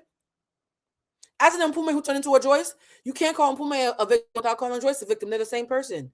The beautiful thing about the symmetry of the show is everybody is growing up to be their parents in the same way that Joyce is who Mpume is going to grow up to be in the future. A bad bitch who keeps 10 toes down and fuck you if you get in my way. You victimize me, but I am a victor in my victimization. That's called a survivor. Menzi is growing up to be his father, right? Because the same Menzi who had a crush on Lindani the entire time and walked in on his father getting his dick sucked by his crush, he then tried to fuck Lindani and said, since you're a whore and my daddy had some, can I have some too? He's already becoming Jonas. And at the funeral at the end, by the way, I saw this coming. At the funeral at the end, where they kicked Lindani out of the funeral and she runs into Menzi, I was like, oh, he's going to fuck her at the funeral. And sure enough, the final scene is Menzi, who has been in love with Lindani his entire life, who watched Lindani fuck his father, sit by his father while he had HIV, showed up to the funeral talking about my love is dead, be the ultimate city girl next generation. He's like, well, if you wanted my father, my daddy's dead, does that mean I get to fuck you now? And then he does. Right? If we call Menzi a victim only, then we have to call Jonas a victim only. And that's nonsensical, right? Menzi is a victim who became a demon. Umpume is a victim who became a survivor. The girl became her mother. The son became the father. And the cycle of fuckery continues. Y'all, the show was brilliant. I am a very, I don't want to say hard critic because I'm not unfair. I'm a very thorough critic. I'm a very thorough critic. And Somebody, oh, let's read some super chats. Boots on the ground journalism. Oh, thank you. Blue, you're so right about the girl trying to get what someone has. Had a friend like that, and she had me looking crazy. The story can write a book about. Amen. Right. So the thing that I need to let you guys know is that a lot of times, and by the way, if you're in the chat, please mute yourself because I can hear the feedback. A lot of times when someone is looking at sympathetic characters, the reason why live right now. Oh, Florence, we can hear you, love. We're talking about the polygamist. No, Florence, Florence, you have to mute yourself. We can hear you. Everybody has to mute themselves. On Netflix. Florence, you have to mute yourself. We can hear you. Everybody has to mute themselves. Remember, if the room is open, the entire live can hear every conversation you're having. Everybody, please mute yourselves. Love you so much. All right. So the thing about this is the fact that even after watching 22 episodes, people still don't see Joyce as a victim, and that's why I included this. That's what I go through. Joyce was the biggest adult victim of the entire series, but because she didn't play small, because she didn't cry, because she found her dignity, because she got her lick back, you think, oh, because she's not broken, we're just going to discount what happened to her.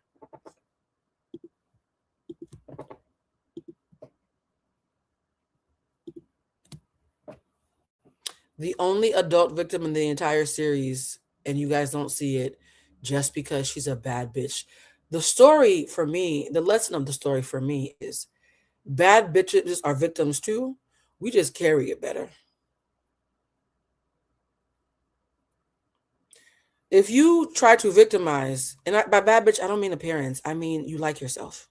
I mean, you have emotional intelligence. I mean, you believe in sacred rage. I mean, what you're not going to do is break me because I'm whole. Yeah? A woman who is whole, when she comes to her senses, Joyce was the most dishonored person in the entire show. And yet you guys do not see her as a victim because she doesn't see herself as a victim, but she was victimized though.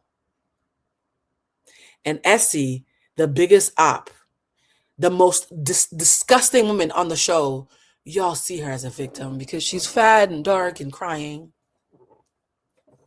And she bought him soup. There's a reason why the Essies of the world hate the Joyces of the world, because my life looks better than your life, not because I had more money, because I had more dignity. And on my worst day, shit still looks popping over here, doesn't it? The gag is if Essie has simply said, hey, Joyce, I'm his second wife. I'm so disappointed he didn't tell you. I've known him since we were children. Let's be sisters and make sure that we keep him in check. If we're going to be polygamist, oh, you didn't know that you were in a polygamous relationship? You have the option to divorce him. I consented to polygamy. If you didn't and you want to leave him, I love him. I invested in him. I kind of groomed him and built him from the ground up. If you want to leave him, do what you want. But sister, you are not my enemy. You did nothing wrong to me. Right? And you're saying, well, Blue, Joyce wouldn't have done that. Yes, she did. She quite literally did. When Joyce realized that Matipa was not going to leave her alone and that 20 years of investment meant something to her, and she took her free agency to say, you know what, rather than start from scratch, I'll adjust in a way that's good for my dignity. Joyce repeatedly tried to approach the women with as much grace as she could, all things considered. And they played in her face. And the gag is, and this is what I love so much and why I made it the cover art. The show starts with us thinking it's Joyce versus Matipa. And by the funeral, the only woman who fully respects Joyce is Matipa. They're the cover art for a reason. All the mother bitches can kiss my ass. I will always respect somebody who thinks I'm their enemy, and when they pan out and be like, oh, this nigga is the one who's full of shit. It's not you, my bitch. I'm sorry.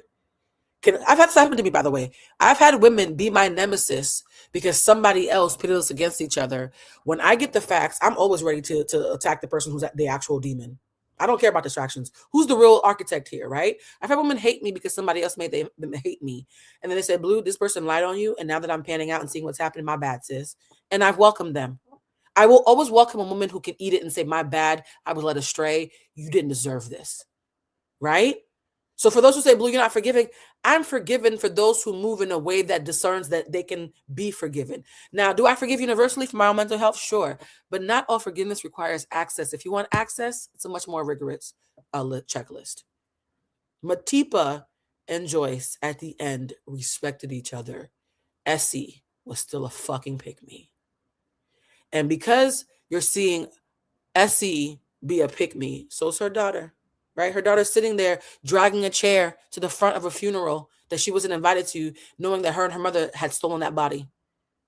Right? Still on some pick-me shit. But what did I say about Joyce? Joyce is a glimpse into who Umpume is going to be. Umpume looked at the crowd and said, I am in pain. My siblings are in pain. And like my mother, who is it reasonable for me to forgive now that this nigga is finally dead?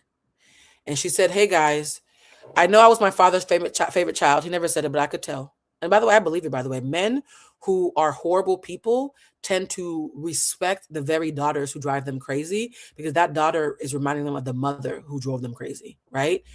Joyce had dignity. Umpume had dignity. He tried to break them and he couldn't. And I think he died respecting both of them. I don't think he respected Essie. I'm sorry.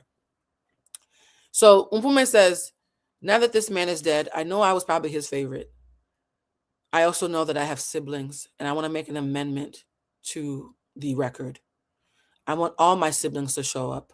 The twins, she already knew Menzi was out fucking Lindani. The twins and my sister, Sarah. She didn't forgive Sarah when Sarah rolled up on her demanding forgiveness full of resentment and hubris. She forgave Sarah when she saw Sarah had been humbled by death and was actually safe to have close to her. The show is excellent. The show is excellent. The show is fucking excellent. And yeah, if you like Tyler Perry and you wonder what would Tyler Perry look like if a smart woman who gave a fuck wrote it instead? The Polygamist. If you enjoyed this live, please like it. Please subscribe, all that good shit. And for those of you who are joining us for the happy hour, I am now pivoting to the happy hour. We're only 7 minutes behind, but I feel like a lot of you are in here. Florence, if you're in here, tell everybody from the happy hour that we're wrapping up the live so they can be in here with us too. This live was amazing. Shout out to anybody who told me to watch the show. There's no way that I would have watched the show without y'all forcing me to. Okay? If you see any other good shows that you think have merit, not just every messy thing you see, child, let me know. And I will see y'all on Saturday for the recap. Yes, Tyler Perry could never. He could never. And shout out to everybody across the diaspora today who was holding space for and with our African-American brothers and sisters, and to South Africa for teaching the Americans a little bit something about how to do a telenovela properly, because that shit was good. All right. Love you, family. Bye.